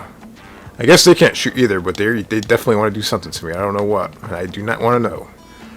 Let me get the hell out of here. This is a nightmare. Get away from me, you dirty bastards. Oh, what the hell is that? Well, that was actually pretty fun. Let's try that one more time. Let's put out level 2 or whatever the hell this is. Oh, I still don't have weapons. What the hell? Let me see. Oh man. So wait, how the hell do you? Oh god. Oh wait, they have weapons and I don't. Oh, that sucks.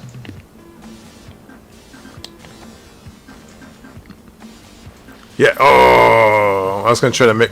What the hell is that? Was that a smiley face? Did the game just troll me with a smiley face?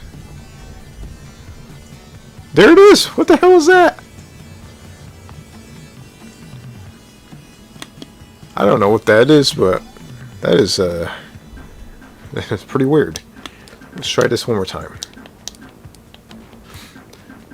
We're just walking around, and you have to be careful not to bump into the wall. Using the joystick right here, it's actually not the easiest thing to do to. I just got killed by a smiley face. What the hell? It looked like one of those hash brown smiley faces. You know, the ones that you can buy in the supermarket. Oh, what the hell? You know, the little potato ones. It's supposed to be like a little. You know what I'm talking about. Those things are pretty good. This one's not good. This is a son of a bitch. So let's play, you know, random. Actually, let's check out to see what the black and white and color mode looks like. Let's see. Black and white color. It appears it doesn't do shit. That's interesting. Check the game out here, and yeah, let's walk around and piss off these alien bastards. Trying to make them, yeah, come get me, son of a oh, what the hell? What sense is a smiley face a bad thing? Like, come on, you know, smiley face is supposed to be good. But you know, in this case, in this game, it kills you. I mean, what the hell? Here it comes. It's gonna. Let's see if it kills these. Oh, what the hell? Oh! I mean, I must say, this is Berserk, and it lives up to its damn name. It's quite Berserk, and it's very, very fun. Look at that. There's that smiley face again. It's a very, very Berserk game. This game is quite interesting. It's your typical Atari game. Pretty fun to play. It's not bad. It has quite a bit of action in it. It's never a dull moment. You have to be very, very careful where you walk. And if you, yeah, exactly like that. If you enjoyed this episode of Memory Lane, give a thumbs up. And, yeah, don't forget to comment below the question of the day. What do you think of the Atari, the new Atari console, the one that's coming out soon? I'm excited. I hope there's Atari 2600 remix. That controller can only mean one thing, and we're playing the Atari 2600. And on today's episode of Memory Lane, we will be playing Sequest for the Atari 2600. And check out that cartridge. That cartridge looks like it was found at the bottom of the sea. What the hell is that? I mean, you can clearly see that this cartridge definitely had better days. I mean, look at the label on that thing. The label is so worn out. I mean, that is ridiculous. I mean, you can see Sequest on it. There's some, you can see at the bottom it says Game 1. 1 player, game 2, 2 players. So yeah, it is 1 and 2 players right there. There's a used joystick controllers, and I can't quite make out what the bottom of that cartridge says. It's quite the mess. And at the top, you have your Activision logo, you have Sequest, plain white letters. Conceived and designed by Steve Cartwright. And for some reason, the Activision games always mentioned that was conceived. Like, Steve Cartwright actually gave birth to this cartridge.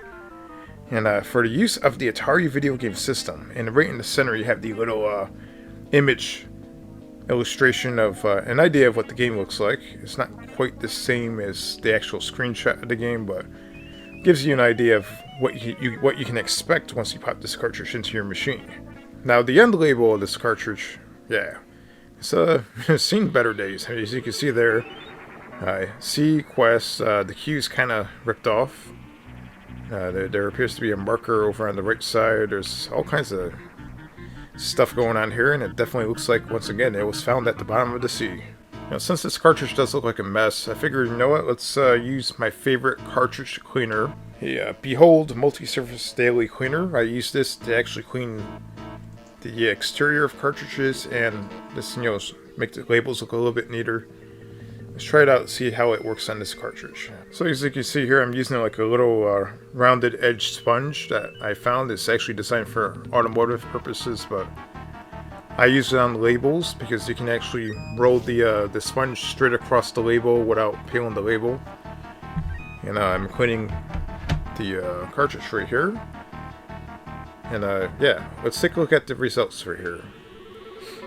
So this was before.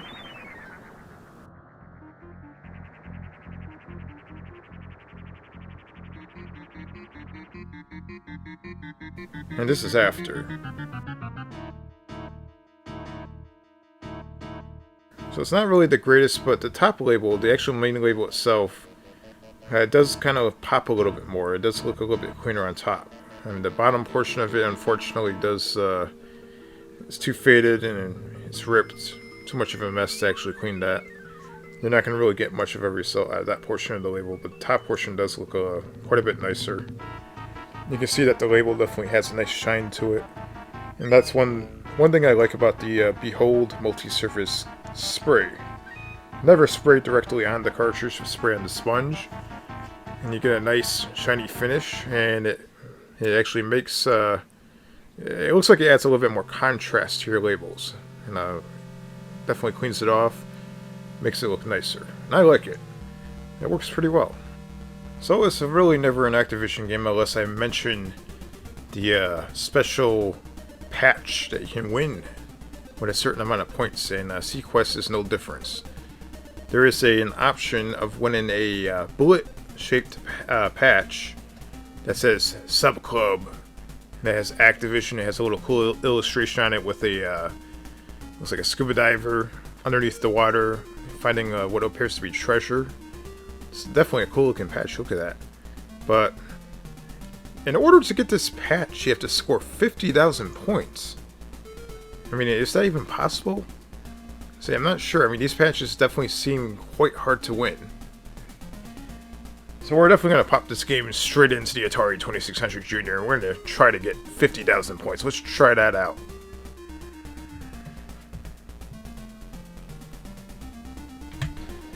I mean, what a surprise. This game actually plays on the first try. I mean, look at that. And right here, we have a bunch of what looks like shark or fish chasing a little guy right there. It looks like he's going to get eaten up by a fish. I have like what appears to be what the, oh shit. Looks like a submarine. Which is the reason why this is called Sequest. I have to score 50,000 points to get my my badge. Oh my god, what the hell is going on here?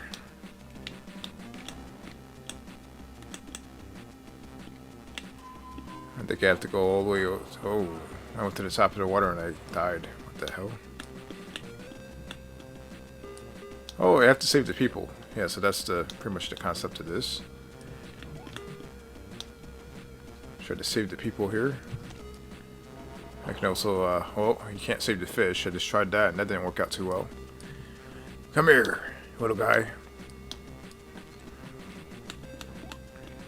I just killed a shark or something. What the hell is that thing? Bam! How you like that? Come here, little guy.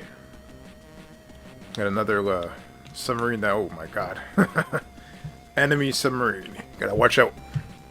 You can't let the enemy submarine get you. You can see the little Activision and copyright 1983 down on the bottom. How about that?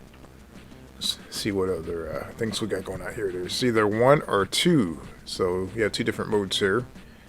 Keep it on 1. I wonder what the black and white button does. Let's try that. We have on color, black and white. So this game does have black and white. Check that out. That's pretty awesome. Look at that. We have it back on the color right there. And now we're playing the game once again.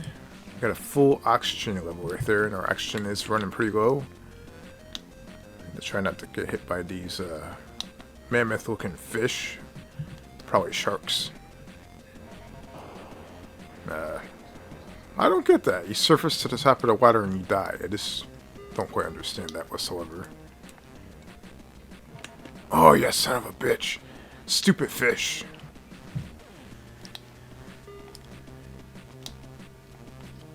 Yeah, so this is one of those Activision games where if you score 50,000 points, you can get like a little badge. It's shaped like a bullet, as you've seen earlier. And imagine trying to score 50,000 points in this game. Like right here, like, how many points do I have? I have like, how many points? 20? What is that up on top? 40 points. 60 points. Oh my god. I scored only 80 points. I just don't get it. You have to score 50,000 points to actually get a badge. That's freaking insane. If you actually see a badge on like eBay or anywhere, you can just imagine the hell that person went through to actually get that badge. I mean, that's unbelievable. You have to score 50 freaking thousand points. Let's try this again. What's 2 right here? I'm assuming this is 2-player. Or maybe a second mode, I'm not sure. We got these fish right here. They're glowing kind of yellowish green looking. They're probably a nuclear fish. Look at that. I wonder how much points do you get to kill those things? Yeah, I just saved that guy in the last second. You have to be real careful here. This is a really cool Activision game. And look at the cool little detail behind the submarine. You can actually see the little rotation on the back of the submarine, that little engine it has. Oh, I see. So this is 2 players. I don't have the controller hooked up to the second port. So what we'll do is we'll reset it to 1 player. We'll give this a try. And look at that. And another thing is, if you look at the top of the screen right there, you can see the nice raster graphics with the sky that's red going to pink, and then it fades into like a bluish looking color. That's a very, very nice touch. And another nice fancy little touch about this game is the water effects. I mean, look at that. Look at the water at the surface. You can actually see the water, the waves, kind of waving around a little bit. That's a pretty genius thing for the Atari 2600 to pull that off. That's actually pretty cool. You can actually see the waves. It's quite detailed. That's the best water I've ever seen. Oh my god, what the hell is that? And at the very bottom of the water, you can see all the green, which probably like the seaweed or whatever the hell that is. And you got the sharks trying to chomp on these little guys right here. That sucks. What the hell are those little guys doing down there anyways? What are they doing? Okay, look how fast they're swimming. What the hell?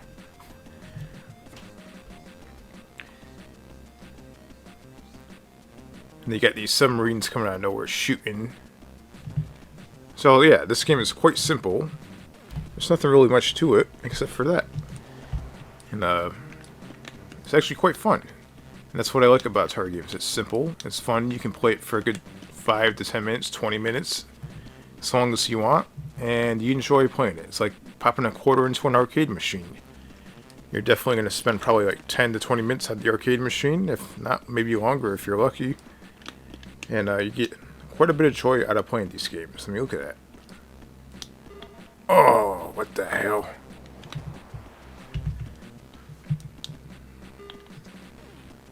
You see, I just played it.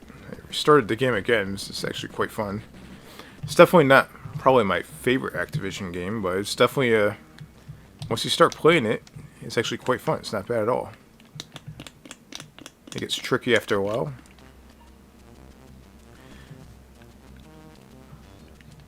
I don't know if you guys realize, but all the Activision games that exist on the Atari 2600, there is a rumor that they all take place in the same universe, in the same world. So this whole submarine Sequest game takes place underneath River Raid, happening right above Sequest. There's a River Raid going on right there. So how about that? That's pretty awesome. And then if you swim your submarine over to the island over there, if there's an island over somewhere nearby, you have Pitfall going on over there. How about that? It's pretty awesome.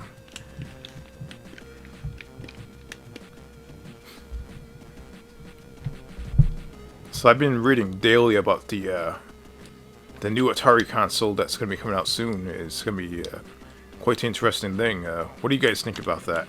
I know I've been asking for the past couple weeks, but yeah, that's actually quite interesting. I'm a little excited about it. There's a lot of people that are bashing it. I'm not going to bash it. I think it's actually pretty cool. I hope there's plenty of 2600 remakes, and yeah, I mean, there's a lot of cool potential. Oh my god, what the hell? Oh! If you enjoyed this episode of Memory Lane, give me a thumbs up, and don't forget to share the video with some gaming friends. And I'm trying to grow an audience on this episode, or on this series. I'm trying to make sure it grows into something pretty big so I can continue making it. And pretty much, just in case you guys know, but the cat game videos that I make actually fund this series. As you can see, I don't draw a whole lot of views on this series, but for some reason on my cat games, I draw a lot of views. So whenever you see your cat later on, you can thank your cat for these Atari videos. It's actual cats that pay to have this video made.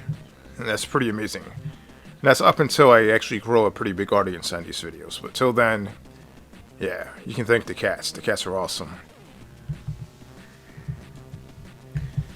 So yeah, down below, make sure you give a thumbs up for cats. For the sake of cats. Because cats actually paid to have these videos made. Thank you, cats. My controller can only mean one thing. We're going to be playing the Atari 2600 Junior. On today's episode of Memory Lane, we're going to be taking a look at Egomania. And Egomania was released in 1982 by a company called US Games. This game is sort of like Kaboom, but it has a chicken that runs around and taunts you and drops eggs. Or maybe, I don't know if those are eggs or not, but something comes out of that chicken. You'll see in a second. So basically, whatever that chicken is dropping out of his body, you have to catch it in your hat. And I believe you're what appears to be a cat. You'll see once we start the game. And according to Electronic Games, in June 1983, Egomania was a delightful little game right here, and it's an improved version of Kaboom, which is actually quite interesting. Because Kaboom is an Activision game, so how could Egomania be possibly better than an Activision game? This is US Games, which was a company that completely dissolved in 1983 during the video game crash. And on the cover here of Egomania, you have what appears to be a chicken, or whatever that thing is. It's a bizarre looking chicken. It's kind of red and it has little yellow feet. And he is spitting out what looks like green eggs at what appears to be either a bear or a cat. I'm not sure what that thing is. And whatever that creature is down there on the bottom, it's a blue looking creature. He has his feet stuck on, I don't know what that is either, but it's a very sticky looking floor. Some yellow material with her, some sticky substance. And right above that illustration, you have Egomania in green and yellow letters. Now, this was one of those cartridges where originally this had like a permanent magic marker written right on the label that said BS. And a few episodes back, I actually did an episode on unboxing these games, and I actually got the marker off, and it looks like it was never on there to begin with. There's no damage to the label. It actually looks very, very clean. I mean, look at that. That looks pretty good. So Egomania does not use the standard joystick. It uses the paddle. So we had to go get the paddle, and we're going to have to hook that up. And you see, this is the paddle controllers that I have for the 2600. It's basically one plug-in and two paddles. And I remember having the 2600 back in the day, but I don't remember if each paddle had its own plug-in or not. But this particular pair of paddles are together on one plug-in. So you plug it into A or B, and then you basically have two controllers. So I'm not exactly sure if that's the way all paddles are or not, but this particular pair is basically like that. So let's get this set up. Let's pop the game in and let's check out Egomania. Get a picture right here, and we're using the little paddle controller here with the wheel. You can see right there, you have to move the actual wheel back and forth, just like that. You can see the little cat, or whatever that creature is on the screen right there. He's I believe he's wearing a hat according to the actual description of the game. And that wild looking chicken thing up there on top, it is a scary looking little animal up there. Look at that thing. You have to actually catch whatever pops out of that bird. And I'm not sure if it's eggs, if you get my drift. Look at that. That does not look like eggs. What the hell is that? I'm knee-high in bird shit, as you can see on the bottom. What the hell? Get it. Oh my god, I'm drowning in bird shit. And he's mocking me up there on top. Look at that thing. I'm almost dead. There's no way that eggs are green. The Atari can definitely produce the color white. Alright, let's try this again. Oh my god. It's covering my face. This is disgusting. How many points do I have? I have, what, 238 points. What the hell? What kind of game is this? Oh, I'm doing good. Look. Oh! I think that's it. I don't think I can live with just my hat sticking out. I guess I am. Look, I'm literally swimming in bird poop. Oh my god. The bird won. You see him on top dancing. Look at that. That's probably the funniest part of the game. Now you have to start over. So supposedly, according to the description of this game, that bird releases eggs.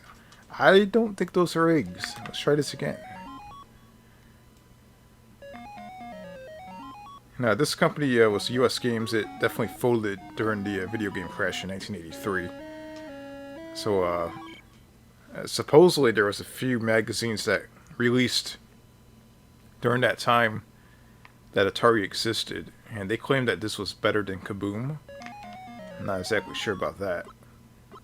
I mean, it's definitely a good laugh. That's definitely not eggs. I hate to tell you, but that's definitely not eggs. I mean, look at that.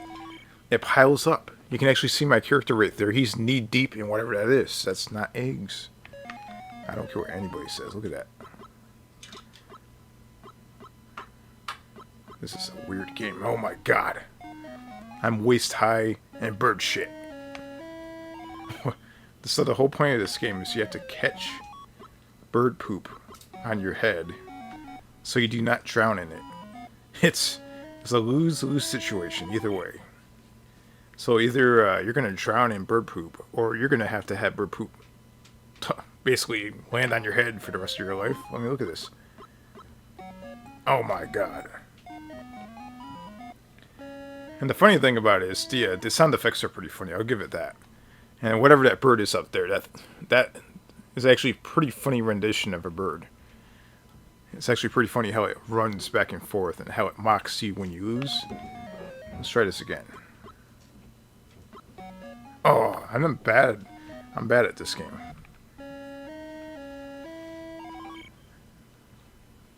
I wonder if there's different modes here.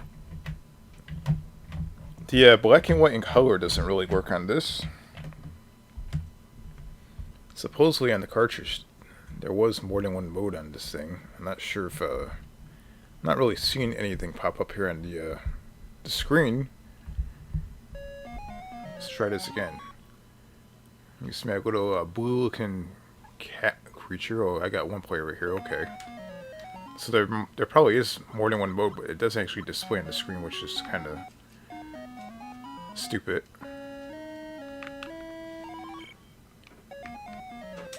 Supposedly there's a bonus stage where we can actually throw the bird poop straight back at the bird.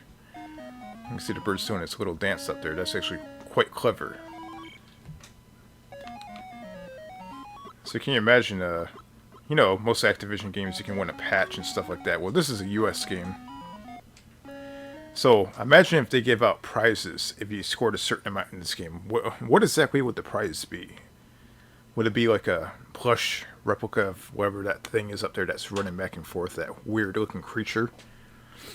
Or would it be a plush replica of that poor little cat thing there on the bottom that's high, like waist deep in bird poop?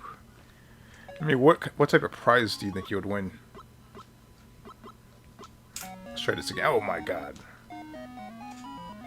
There's no way in hell that bird is releasing eggs out of his body. That's not eggs.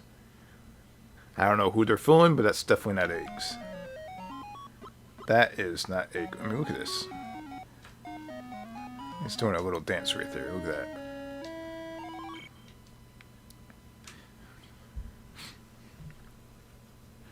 Let's try this again. Copyright 1982, US games. So there's not really much to this game except for just the fact that you have to catch bird poop on your head. Supposedly it's eggs, but I don't think that's eggs. There's no way in hell that's eggs. So yeah, that's Egomania. And this is what the controller did. You have to use one of these paddle controllers right here. I'll give it credit for being funny. It's actually quite the funny game. So it is pretty funny. But I'm pretty sure Kaboom is just as good, if not better. But this adds a little bit of comical sense of humor to it. Where, yeah, supposedly that's eggs, but yeah, I think we can all figure out what that is. Let's try it again. And again, eggs are the color white. And the Atari 2600, as you can see right there on the bottom where it says 182, it can produce the color white. There's no reason why eggs should be the color green. That's pretty obvious. Oh my god. That's one nasty bird. You see the bird, the bird has actually some really cool looking raster graphics. You see it has a, like on the bottom of his body, he has like a little bit of brown, and the center has like yellow. That's actually pretty cool. And his head actually has a bit of a raster graphic as well. That's actually quite clever. It's a little fat little thing. Look at that thing running back and forth. Look at that. Oh yeah. See, that's pretty much it. This game is quite the shitty game. Literally. Actually, it's not that bad. It's actually pretty fun. It's actually not that bad at all, but it's a Kaboom ripoff, but it's pretty funny. I'll give it that. And there's not really much more to this game. If you enjoyed this episode of Memory Lane, give me a thumbs up, and don't forget to comment down below. That controller can only mean one thing. We're playing the Atari 2600 Junior. And on today's episode of Memory Lane, we're going to be playing Mountain King. Released in 1983 by CBS Electronics. Now, the whole object of Mountain King for the Atari 2600 is to explore diamond mines in ancient temples. Now, in the game, you can actually collect diamonds and gain 25 points for each batch of diamonds that you pick up. Or you can definitely find the treasure chests and gain 260 points. Once the player collects 1,000 points, you have the ability to retrieve a golden crown located at the top of each level, according to what I read about this game. Now, as you can see on the label right here, it says, for the Atari 2600, for one player, use the left joystick. And down below you have 1983, CBS Toys, a division of CBS, which is actually the actual real CBS, like the actual channel, TV channel. And then you have this curious thing right here that has me quite curious. It says RAM Plus. So I'm guessing that this game has some sort of enhancement, like extra RAM added to the actual board. Now, I read about this. It says that there's extra chip on a PCB board that increases the RAM available for the game. So I'm not exactly sure why this game needed that, or what exactly took advantage of that RAM. So that's quite the interesting feature in this cartridge. And the cartridge is also gray, as you can see here. It has that gray look to it. It's not your typical black cartridge. You want it to pretty much single themselves out a little bit and be like, oh, look at me, I have a gray cartridge. Quite interesting. And the end label says Mountain King in big white letters. And you can tell that the label is a little worn out, so maybe back in the day someone played this quite a bit. Never played this game before, so I'm not exactly sure if it's good or bad, or what the deal is with this game. Never actually played it. So let's pop the game in and let's try out Mountain King for the Atari 2600. You can see right there on the first try, Mountain King works with no problem. And it appears that right there on the back we have a little stick figure looking guy right there. And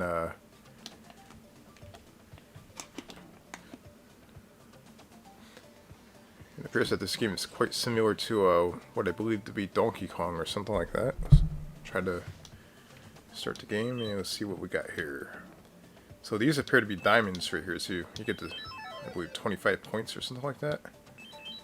So see if we can collect those. And we're mounting up a whole bunch of points. Check this out. Yeah, look at me. I'm just walking around. Oh, what the hell? I fell down to the next platform. Wonder what happens when I do that. Yeah, I can jump.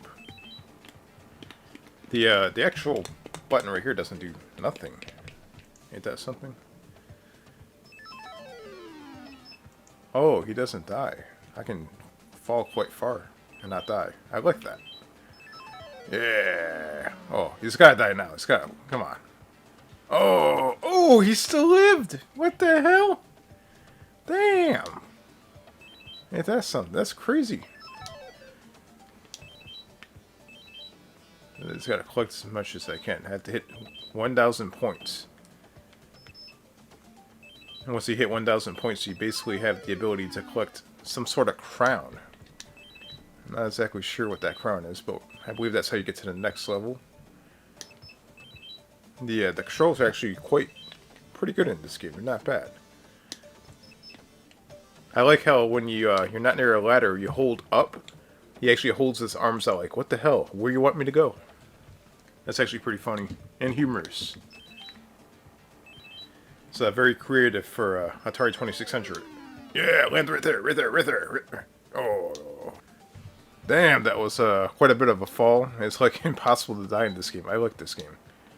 Alright, so I have 1,000 points, so apparently there is a way of getting a crown somewhere. I'm not sure. What the hell is that? That's the crown. That's gotta be it. Get up. Get up. Wait a minute, what the hell's going on here?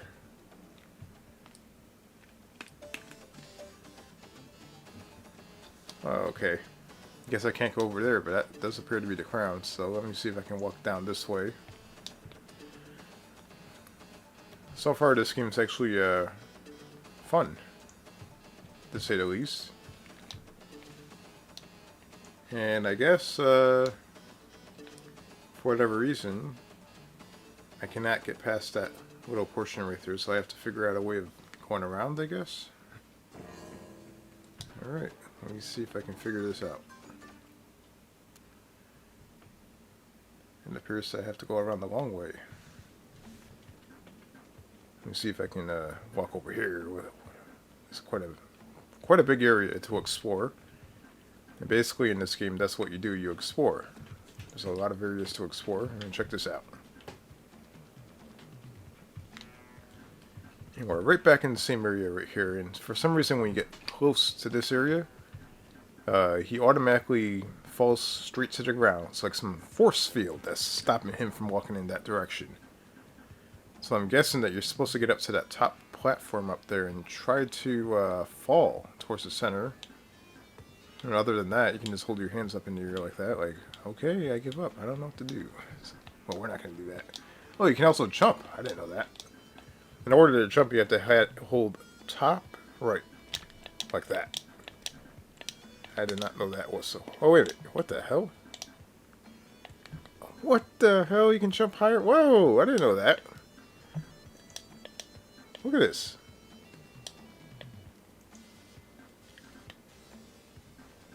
Oh. If you hold the actual direction now, you can jump higher. That's quite interesting. Let's try this out. Okay. That did not work out as planned.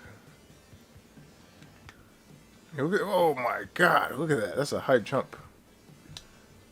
I had no idea that you can actually jump that far. For some reason, the sound effects disappeared. I don't know what's going on with that. Alright, let's try this out. Bam! Oh, crap. Let's see. I'm not sure if this game has received actual good receptions back in the day, but it seems quite basic, but it's actually, at the same time, not bad so far.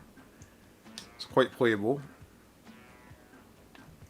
Definitely a much better experience than Donkey Kong, which that game I had the hardest time in the world to actually play that game. That game was a real pain in the ass. I couldn't even get it working for some reason. Yeah, check that out. That's awesome. Oh, I fell right back down to where I was before. What the hell?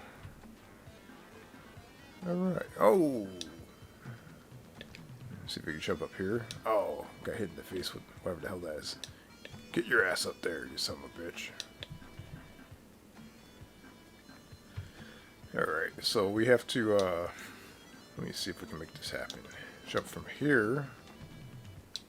Come on, do it. Yes, I made it. So I'm assuming if we fall... Come on, you gotta be kidding me? What, are you stupid? Okay, well, let's try to get to the top. Let's see what happens here. It's apparently, in this game, you can also get the crown all the way at the top of the mountain or whatever this is. So you have to be the mountain king. You have to climb. Or jump. As you can see, this guy right here. Damn it! The frustration. You can definitely hear the controller clicking. And let's see if we can get your ass up there. What the hell's going on here? Are you crazy? What the hell? It's unacceptable. You son of a bitch. What the hell? Get... Okay, this jumping thing is quite not the easiest part of the game. I mean, you can check this out. You're trying to jump, and he's just not getting there. What the hell?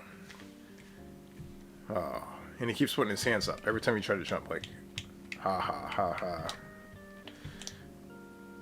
It's basically, oh, come on. Now, I wonder what this extra RAM Plus crap is that they put in this game. So, I'm not sure exactly what that improved in this game. I'm not exactly sure what they did. But I guess the developer, or whoever made the game, CBS, they added extra RAM onto the board on the cartridge. I'm not sure if that was necessary. If you guys actually know what that improved on this game, just let me know down below, because I have no idea.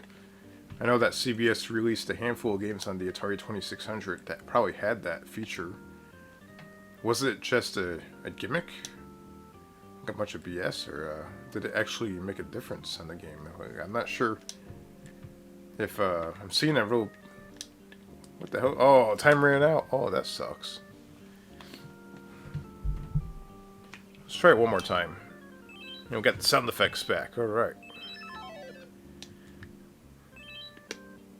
Yeah, so what exactly did that RAM improve on this game? What was it used for? Like, I just don't get it.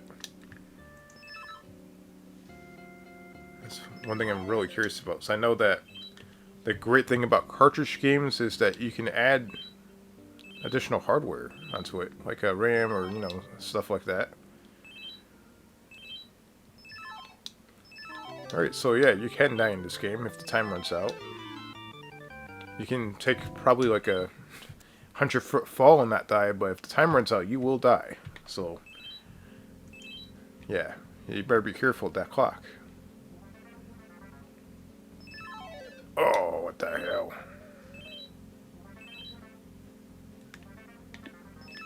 Oh, you son of a... Let me see if we can jump. Hell, I guess you didn't want to jump. Instead, you wanted to do this instead. Let's try that again. Jump. Oh, that was close.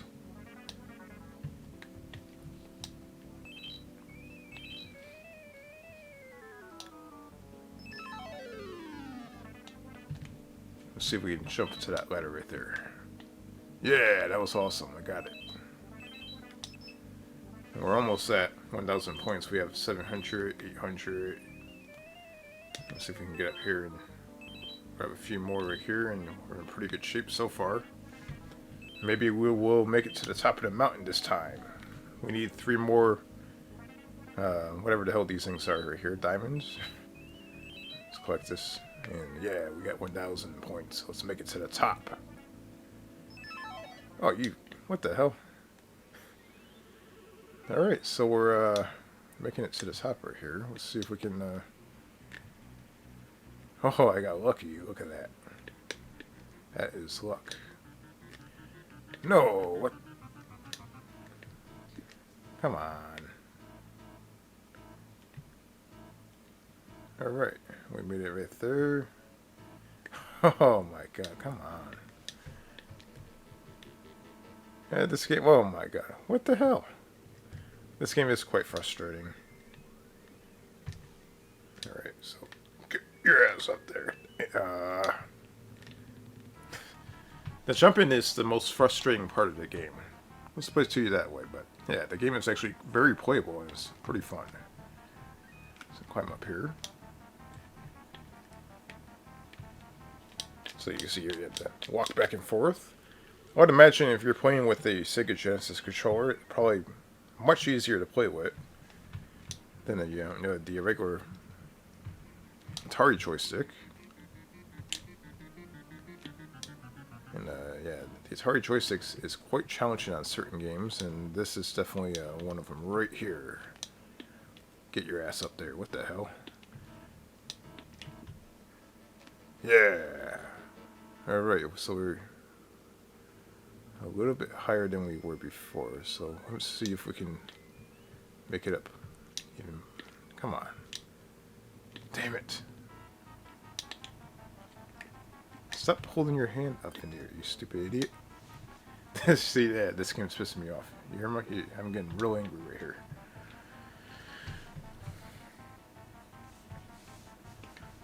So I guess that CBS actually started making video games.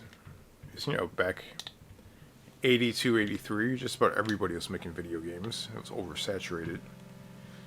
And I'm not exactly sure if they actually made good video games or not. I mean, it appears that this game is okay.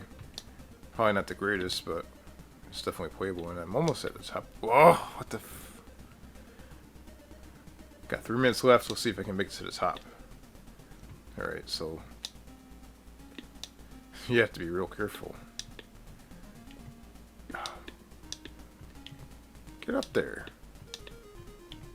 Oh my god. Oh, what the hell? Oh, okay, I guess I can't go up that way, so... Oh, this is gonna suck. Oh. Damn it. Yeah, this is really annoying. Oh. Get your ass up there. Okay, so I'm up here. I have to jump up there somehow. And it's so hard to get up there. As you can see there. I'm wondering if I can get up there going this way. Damn it!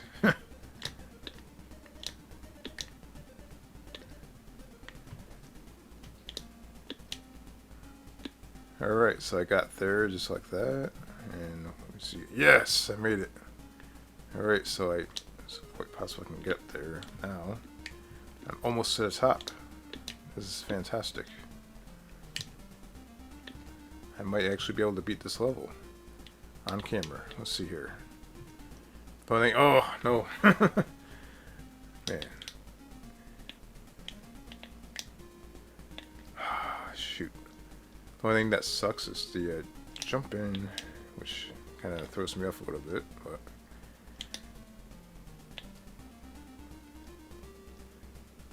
Gotta focus now. So now I'm really trying to at least beat this one level. Damn it. Yes! No, the only thing I have to do is get up there. Come on. Maybe this controller's messed up. Get it! What the hell? I made it all the way up here and he's not going to pick it up? Pick the damn thing up. What am I supposed to do?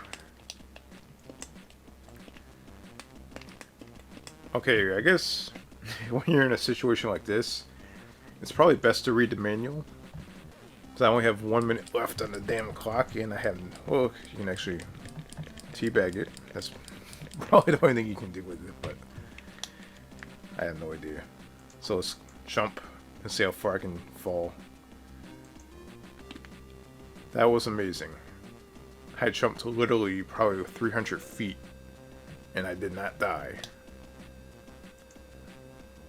But yeah, that was probably the golden crown that I believe I'm supposed to pick up and win. I have no idea what the hell I'm doing. Never played the game before. If you guys ever played this game, just let me know. I know I had one individual that got really mad at me because I didn't know how to play Porkies. I really didn't know what the hell I was doing. I do apologize, but the last time I played Atari was when I was young, like really young. So I only remember playing a few space games. I do enjoy playing River Raid, but what the hell is that? Okay, I made a noise. Well, time ran out. If you enjoyed this episode of Memory Lane, leave a comment below and don't forget to give it a thumbs up and stay tuned for the next episode of Memory Lane. But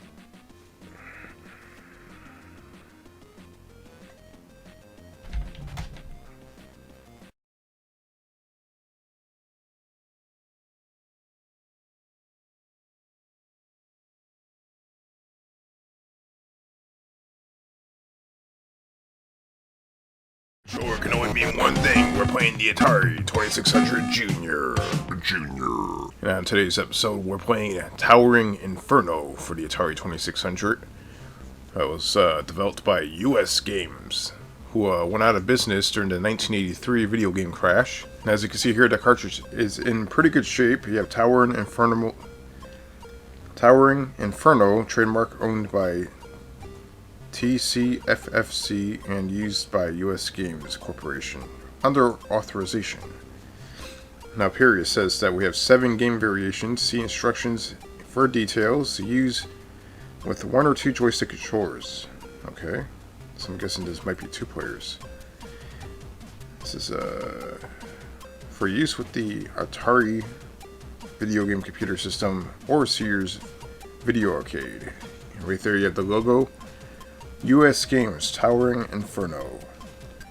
And right there in the center, much like your typical Activision games, you have like a little what I believe to be a screenshot of what the game actually looks like, so you have an idea. Basically, this game is about firefighters putting out fires and rescuing victims. So I tried to look up the controls on how to play this game. Alright, so I found a little bit of information here in the manual, which indicates that, yeah, you get 1 point for putting out flames. Says simply take aim and press the red fire button. Your supply of water is limitless, so don't be stingy. Some flames are harder to douse out than others. Now, so that means that you just push the red button and it shoots out the water. But the problem is, I've tried that, and as you will see later on, it doesn't work for me. Maybe my controller is broken or it doesn't work right. I'm not exactly sure. Don't know exactly what the controls are in this game. It can't be that hard because you have one button and the joystick. Now, during playing this game, which you'll see in a second, I had quite a bit of issues trying to figure out how to play this game, which I guess it turns out you have to plug it into the right port instead of the left port in order to actually play the game. I'm not sure if my controller's acting kind of weird or... But yeah, let's pop the game in and let's take a look at Towering Inferno. Alright, right here on the first try, the Towering Inferno works with no issue. Now, as mentioned before, in this game you're a firefighter. You have to put out fires and save victims. So let's see if we can get this game started. I believe that's 7 game modes according to the front label. So let's try that out for one moment. 2, 3, 4, 5, 6, 7. So as promised, we have 7 game modes. Let's try number 1. Holy crap, everything's on fire. What the hell is that? Where am I? Oh my god, what the hell's going on here? This looks kind of crazy. I'm always wondering, is my controller like not working right? It's pushing buttons and not getting nothing.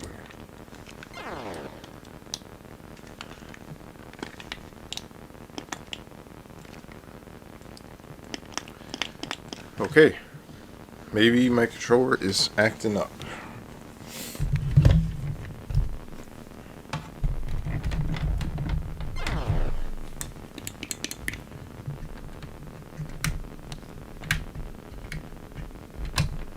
Oh, black and white mode works on it. That's pretty cool. Look at that.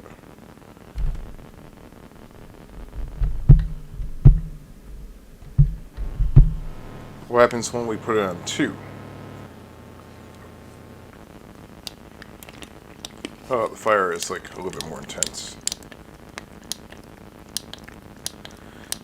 Wait, which controller are we supposed to use in this? Let's just turn this off for one moment.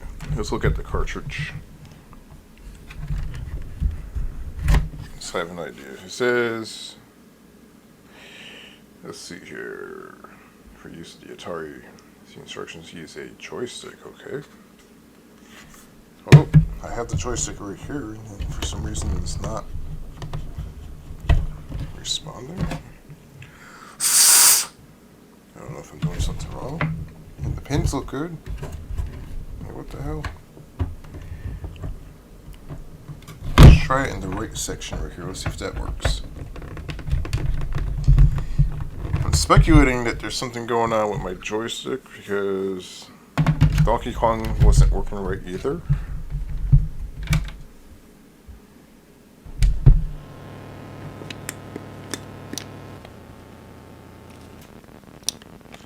What the hell? You have to put it in the right controller port?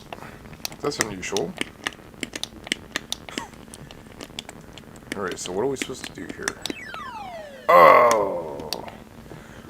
Okay, so that's our firefighter right there, and he has to get through the fire, and that definitely looks like Atari fire. You see there. I'm a little confused on why we have to use the other controller port. It's usually the right controller port is player 2, I think. I'm a little confused. So we'll see if we can get past this fire. It's starting to get worse. Look at that pixelated Atari fire. It looks awesome. Oh, what the hell was that? Bring the hot dogs and marshmallows. We're having a barbecue right here inside this towering inferno. Let's see if we can get up here. This is very, very crazy. I mean, look at this. What the hell's that? Oh, something happened. I think I died. That's not good. Let's try that again. And we have a copyright 1982 down there in the bottom left-hand corner. I'm gonna have to push the restart.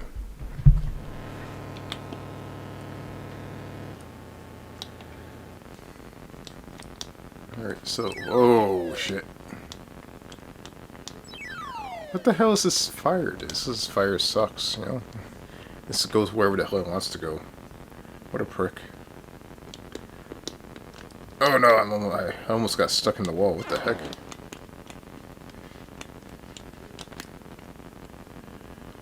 There must be a way of firing, like water or something like that, I would imagine. Oh! This is actually, I'm gonna try it again. Appears to be quite the hard game.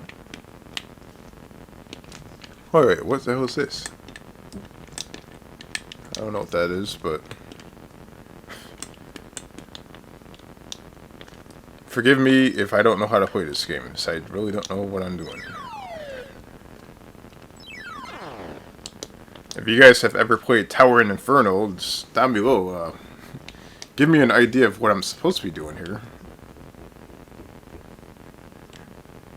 What's crazy about this game is that the fire is, it looks different each time you play the game. It's not like the same, so it's not the same pattern.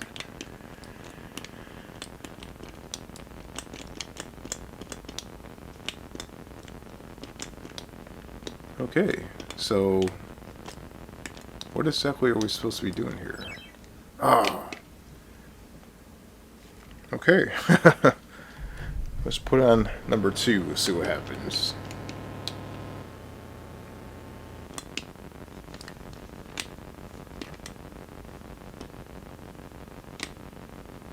So there's a little thing down there. I don't know what that is, but...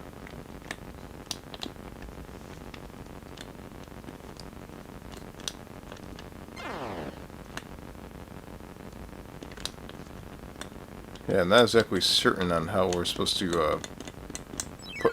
What the hell? Okay. Maybe I should look up the controls on this.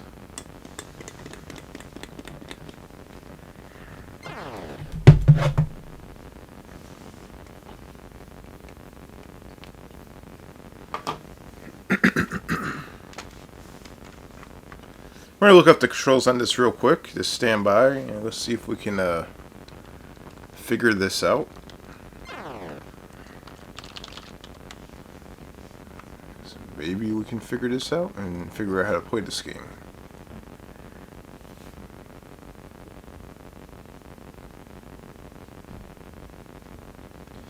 Okay, it says game 1, which is okay. Player 1, game ends on any 4 when there are no survivors left. Okay, so 4 firefighters are lost.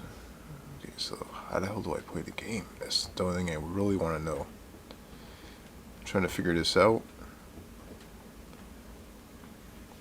And it appears that... Huh. I'm a little confused on this.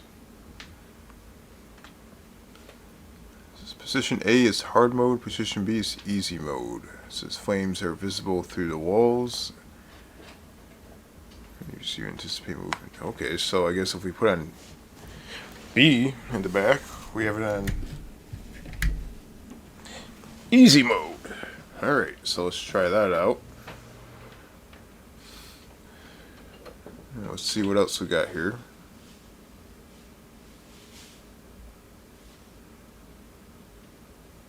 Still no idea of what the controls are on this thing. What the hell?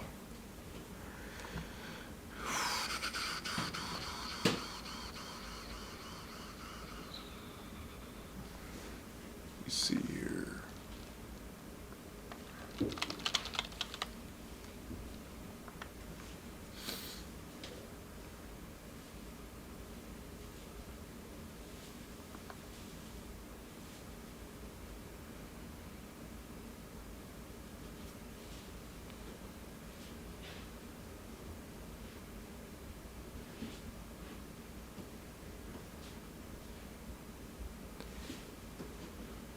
Yeah, it doesn't actually tell me what the controls are. That sucks. So the manual pretty much gives you a rundown of what each game mode is and all that stuff, but it does not actually tell you exactly what the controls are. So we're gonna have to try to figure this out on my own. Okay, so I can see that there's like some sort of block right here. I don't know. I'm assuming that's probably water or something. Alright, so I made it to the top where the store is right here. How the hell do you shoot water? Like, what are you supposed to do? I'm assuming that you're supposed to be shooting some sort of water or something.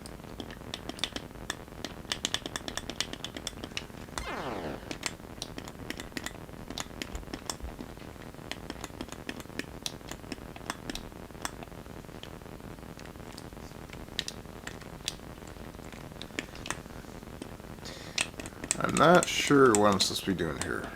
I'm just gonna be honest. Let me just try the other controller port one more time. I'm just a little confused.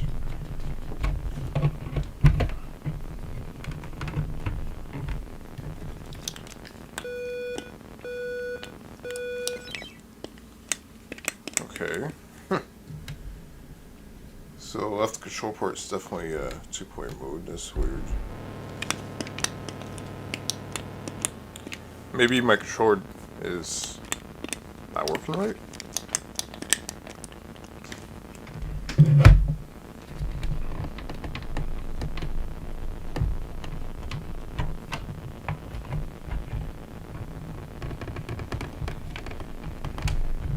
Well, at least I have had better luck with this game than Donkey Kong. For some reason, Donkey Kong I could not get working whatsoever.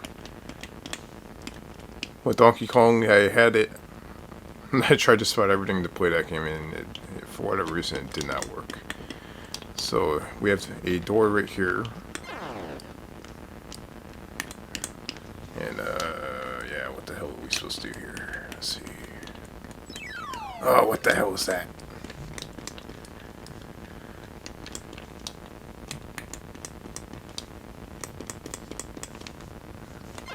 I don't think the button does anything, so if I hit the fire, I die. If I run around and get to that little white door entry thing up there, I can't bypass that. This button probably does something, but I don't know if maybe my controller doesn't work. I don't know. I can't figure it out.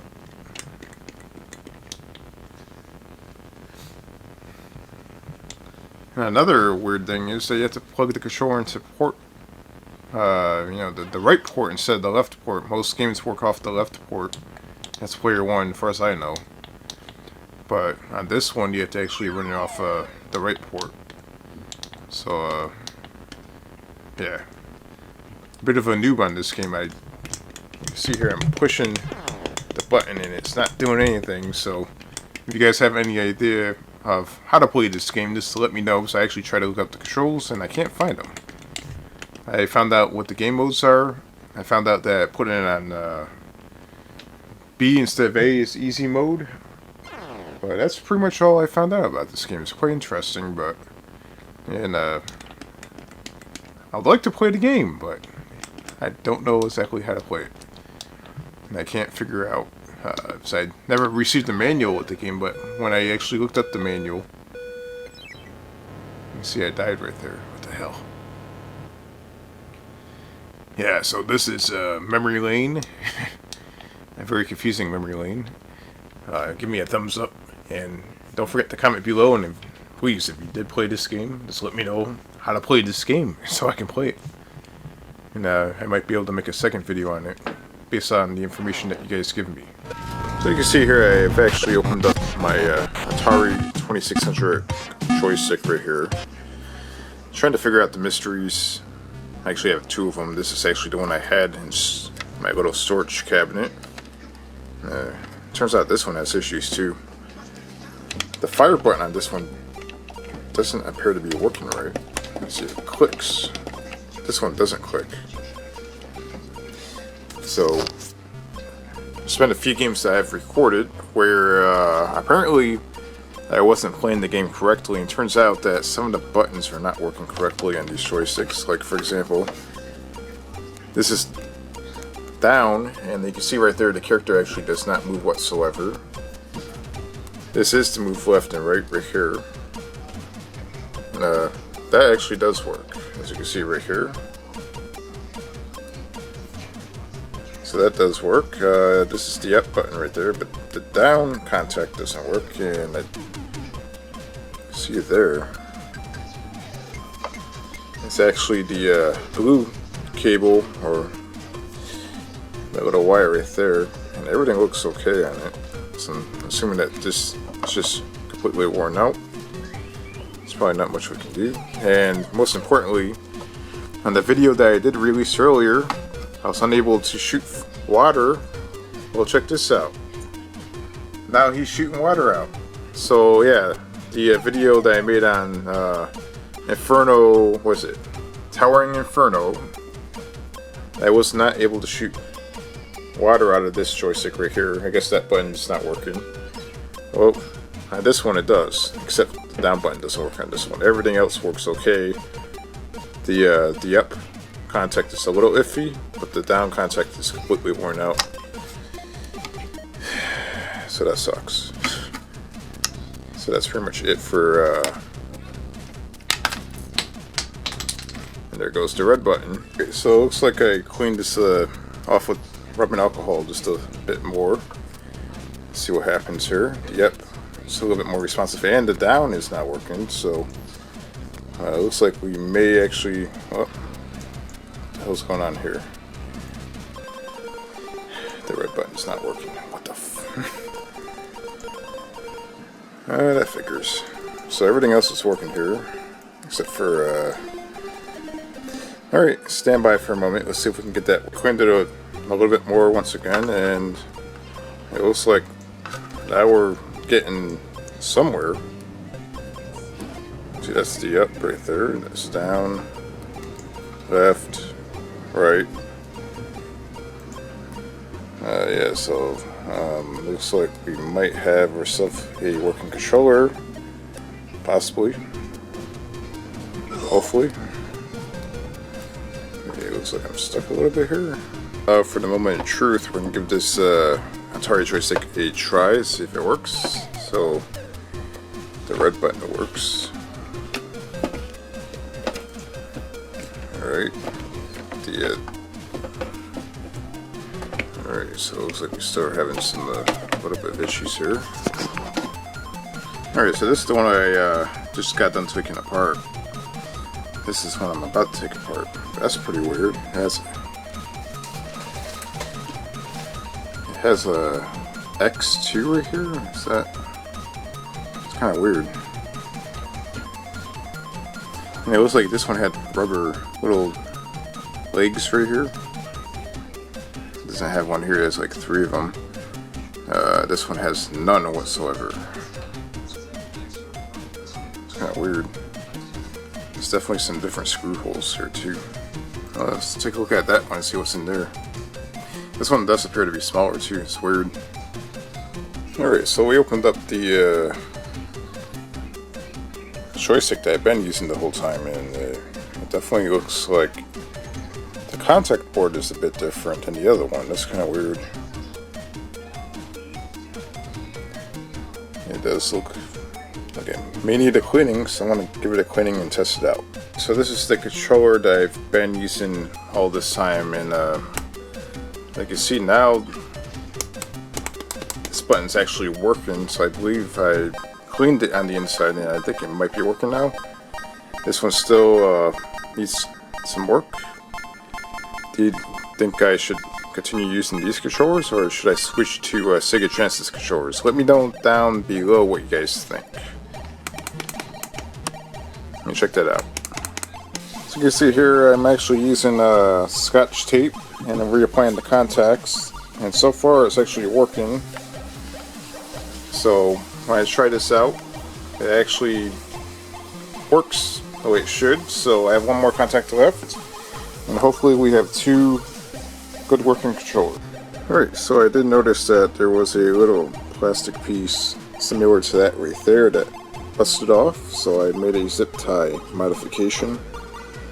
Let's see if that works. Let's try this out. This is the older controller I had, and that modification with the zip ties actually works perfect.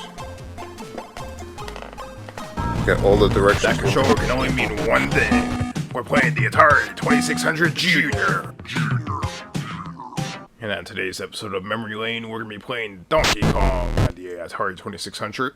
And there's a very, very interesting story about Donkey Kong being introduced to the Atari 2600.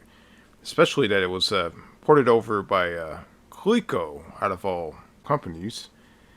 As you know, Coleco was major competition for the Atari brand. So they had ColecoVision. And in fact, ColecoVision was bundled with Donkey Kong. So here's an interesting story about this game. Coleco on purposely made the Atari 2600 and Intellivision wait 6 months after the release of the ColecoVision before they got their hands on Donkey Kong.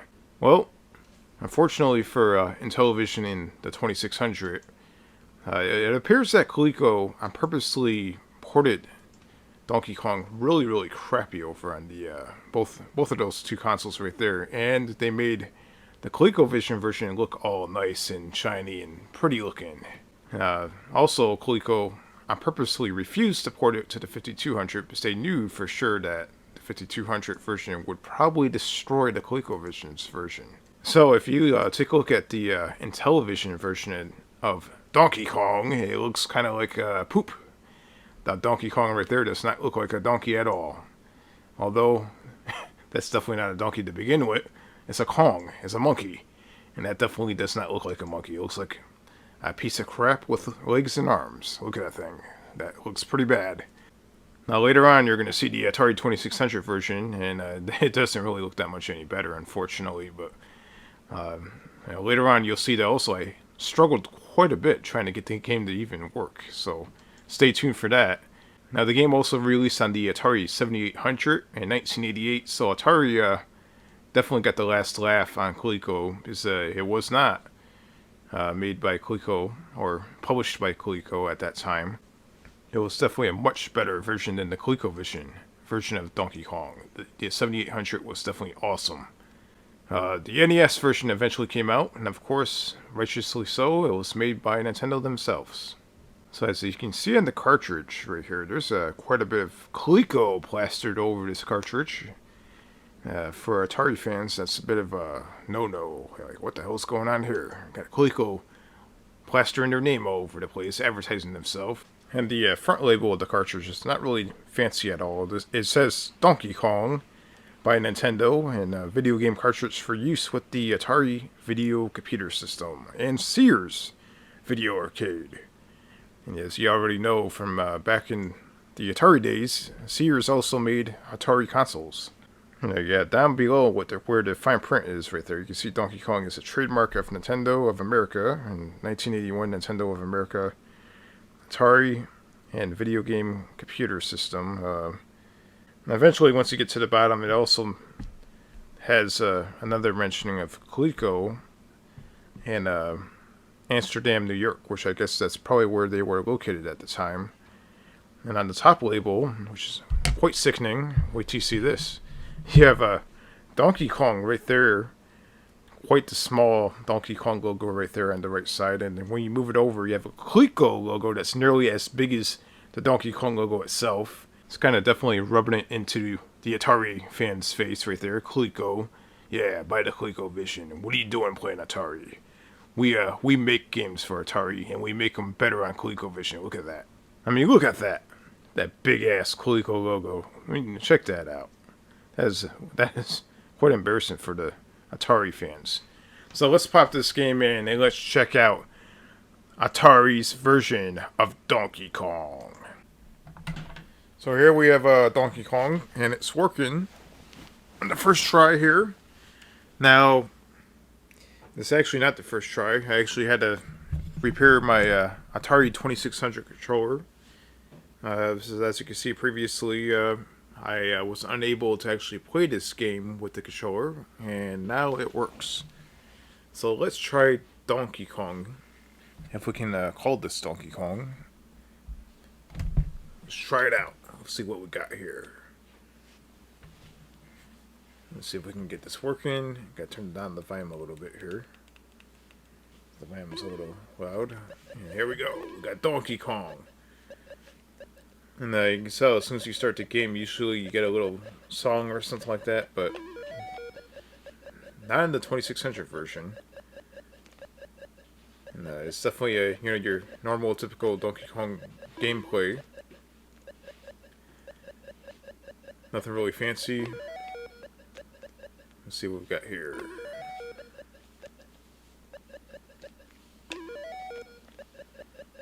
We're almost winning this level right here. And I'm using the 2600 controller. And it is definitely working the way it should, finally. I had to modify it with a bread tie. And as if you notice on top, the 2600 version of Donkey Kong, it does not quite look like Donkey Kong. Kind of looks like a Bobo from Double Dragon, or a very, very angry gingerbread man. I mean, look at that.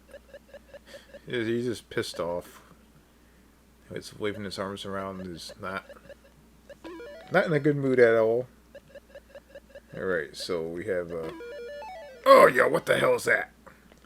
That's cheating. That's not allowed.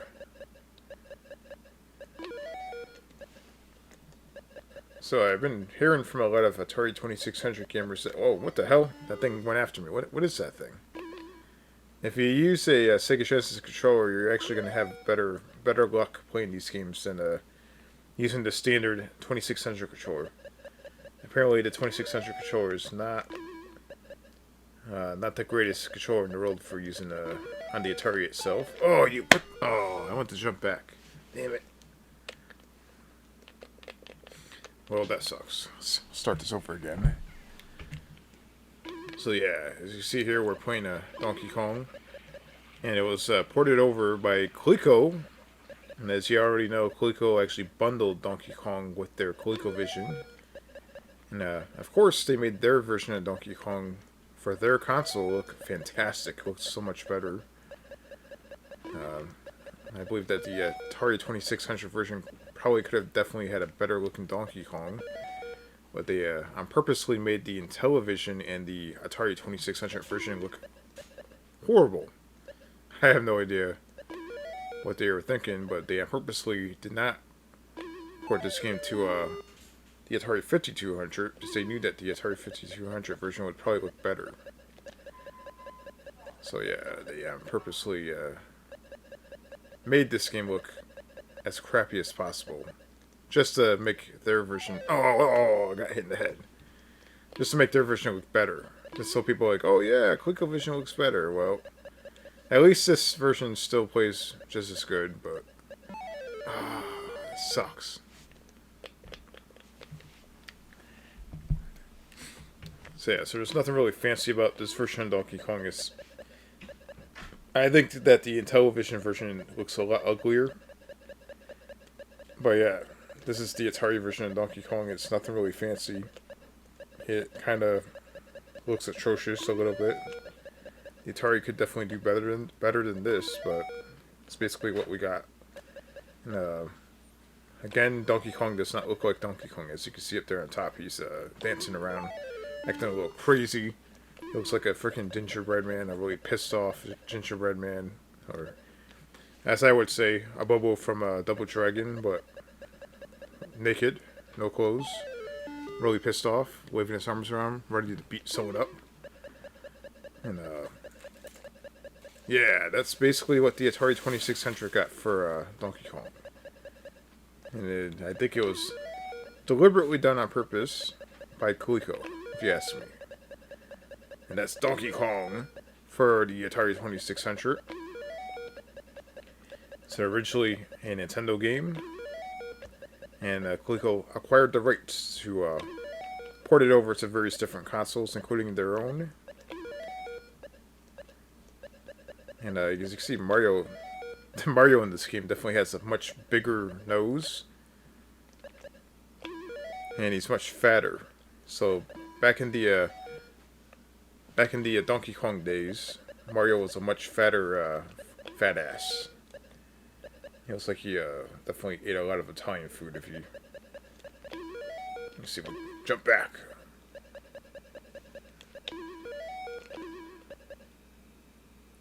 Yeah, this is a tricky level right here. Oh, what the hell? Get up that ladder. Oh my god.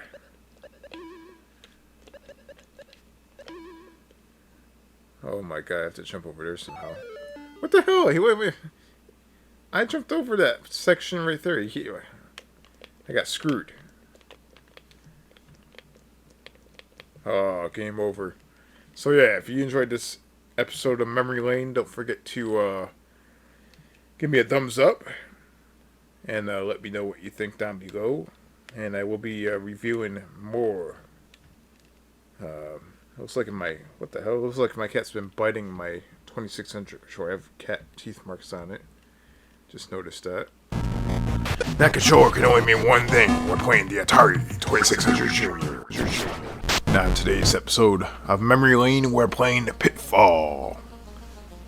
Released in 1982 and programmed by David Crane. And let's not forget that it was conceived by David Crane. Also, he gave birth to this game. Let's give a little shout out to Tiger Claw TV, who scored 46,183 points in Pitfall. And technically, he qualifies to win an Activision patch. In order to qualify, you must score at least 2,000 points, and he passed it like 2 times over. So he deserves not 1 patch, but 2 patches. I also want to give out a shout out to Dad72, Drunken Punk, Ralph Mouth, and Top Hat Gamer, and Larry Bundy from UK. Now the whole object of Pitfall is you control your character, Pitfall Harry, and he has 20 minutes to collect all the treasures while avoiding obstacles and dangerous creatures that walk around, the animals, and there's a lot of different possibilities that can go wrong in this game. You can definitely get killed many different ways. Now as you can see here, I have both the regular standard cartridge of Pitfall, and I have the Blue Label cartridge. So we're going to check both of them out, see if there's any differences. I don't think there is, except for the labels. Now on the standard label, you have the standard regular image right there, dead center in the cartridge, like most Activision games. Now you have Pitfall and Activision at the top of the cartridge right there. Pitfall Harry's Jungle Adventure, and you have the marker BS written there on the top. It's a bunch of BS right there. And that was conceived and designed by David Crane, as mentioned earlier, for use of the Atari video game system. And of course, down at the bottom, you have 1 player at a time using a left controller joystick. So basically, the Blue Label cartridge is basically, it's quite basic, to say the least. It's blue. It's Activision presents Pitfall Harry's Jungle Adventure. There's really no mention of the programmer at all on this cartridge, which is quite interesting because Activision usually loves doing that. And it's for use with the Atari video game system. Programmed content, audiovisual, and label Activision 1982. And the label on this game cartridge is in fairly good shape. It's a little beat up to a certain extent, but it's in better shape than the other one for the most part. And they both play, so what we'll do is we'll try the standard cartridge first, and then we'll try the Blue Label second. We'll try them out and see what the differences are. So let's pop in Pitfall and let's try it out here. We'll see how that works out.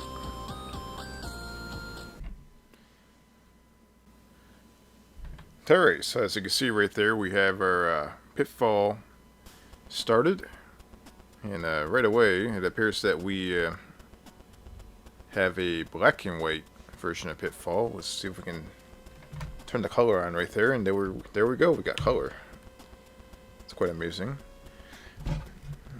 Alright, so let's see if we can play some Pitfall here. I got the controller right here. Actually, this is the one that was giving me some issues before. Supposedly now it works. I fixed it.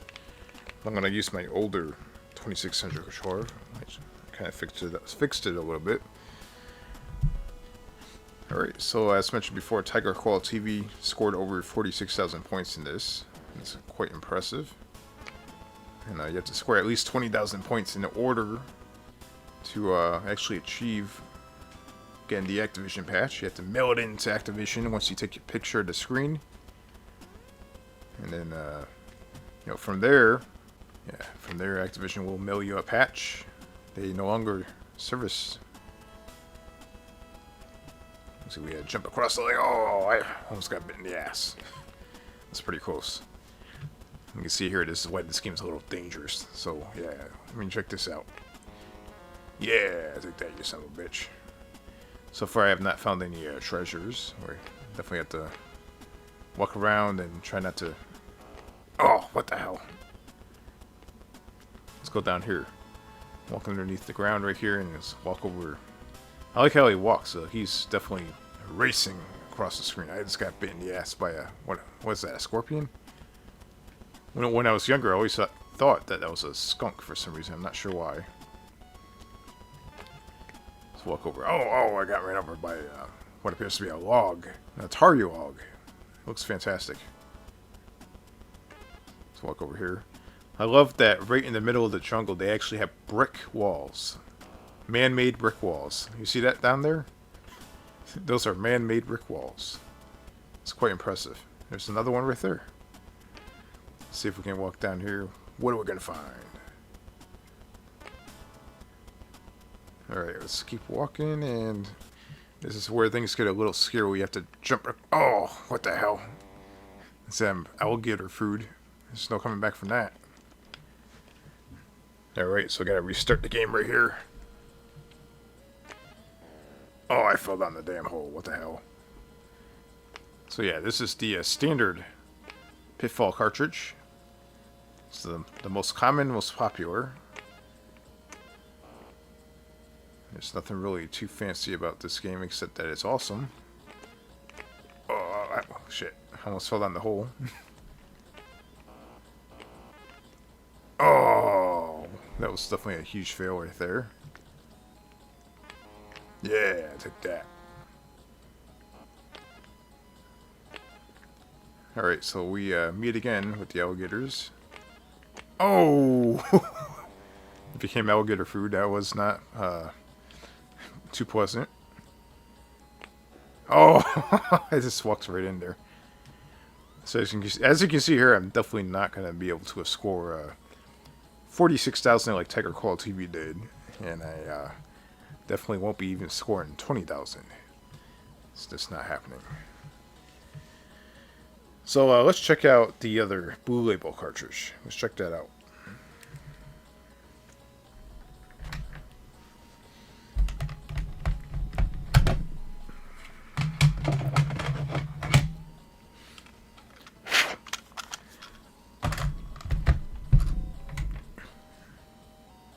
Alright, well, this is the Blue Label cartridge. It appears to be doing some weird stuff here. Let's see if we can fix this.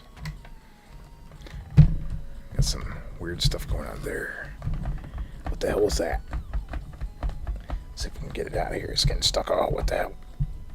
Oh. Alright, so let's put this in again and let's try it out. Let's see if it works. Bam, we got Pitfall. Alright, so the Blue Label cartridge did give us a bit of a trouble at first. I'm not sure what the hell that was, but let's being a perk. Alright, let's start the game, and this is the Blue Label cartridge. Let's see if there's any differences here. So far it looks pretty identical. Yeah, I don't think there's any differences. Well, I don't think there's any differences between this and the first one. I believe they probably just released it, same exact game, but just with a different label. That's probably what they did. If you guys see any updates or anything like that, just let me know. I don't think they updated it at all. I think they probably just released it. It's back when the 2600 existed. They released the same game multiple... Oh, shit. They released the same game multiple times with different labels, depending on which developer it was and how popular the game was. Oh, that was Oh. Oh.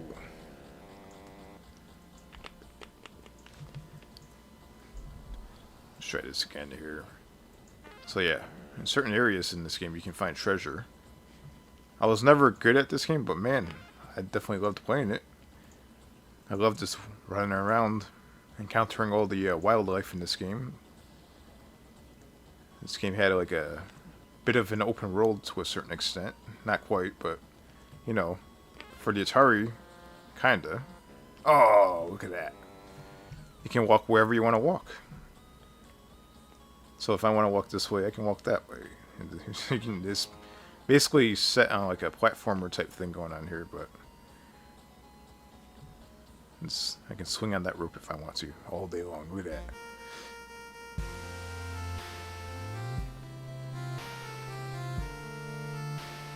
Yeah, how do you like that, bitch?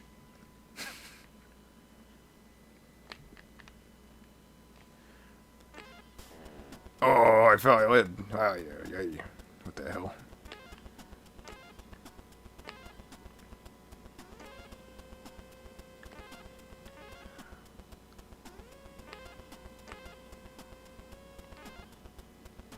Yeah, we gotta walk this way, and let's go for a run. It looks like he's running for his life. Like there's like a wild boar or something chasing him. Like he's definitely trying to get away from me. Get away! What the hell? I go like, you know. And then you run into this. Looks like you're alligators or crocodiles, one or the other. Oh, I just can't play this game the right way. I suck at this game. Oh, wow, shit. I became alligator food once again. So yeah, it appears that the Blue Label and the standard version are both the same game, just different labels. I guess the Blue Label may be a little bit more rare. Well, that would be it for this episode of Memory Lane. If you can achieve scoring 20,000 points back in 1982, you can win an Activision patch. And Tiger Claw TV definitely earned it. Unfortunately, he scored that score recently, and Activision no longer offers the patch, but he deserves it. And for that, you are awesome. Tiger Claw TV, give a shout out to him. And we'll see you on our next episode of Memory Lane, and stay tuned and give a thumbs up, and don't forget to comment down below.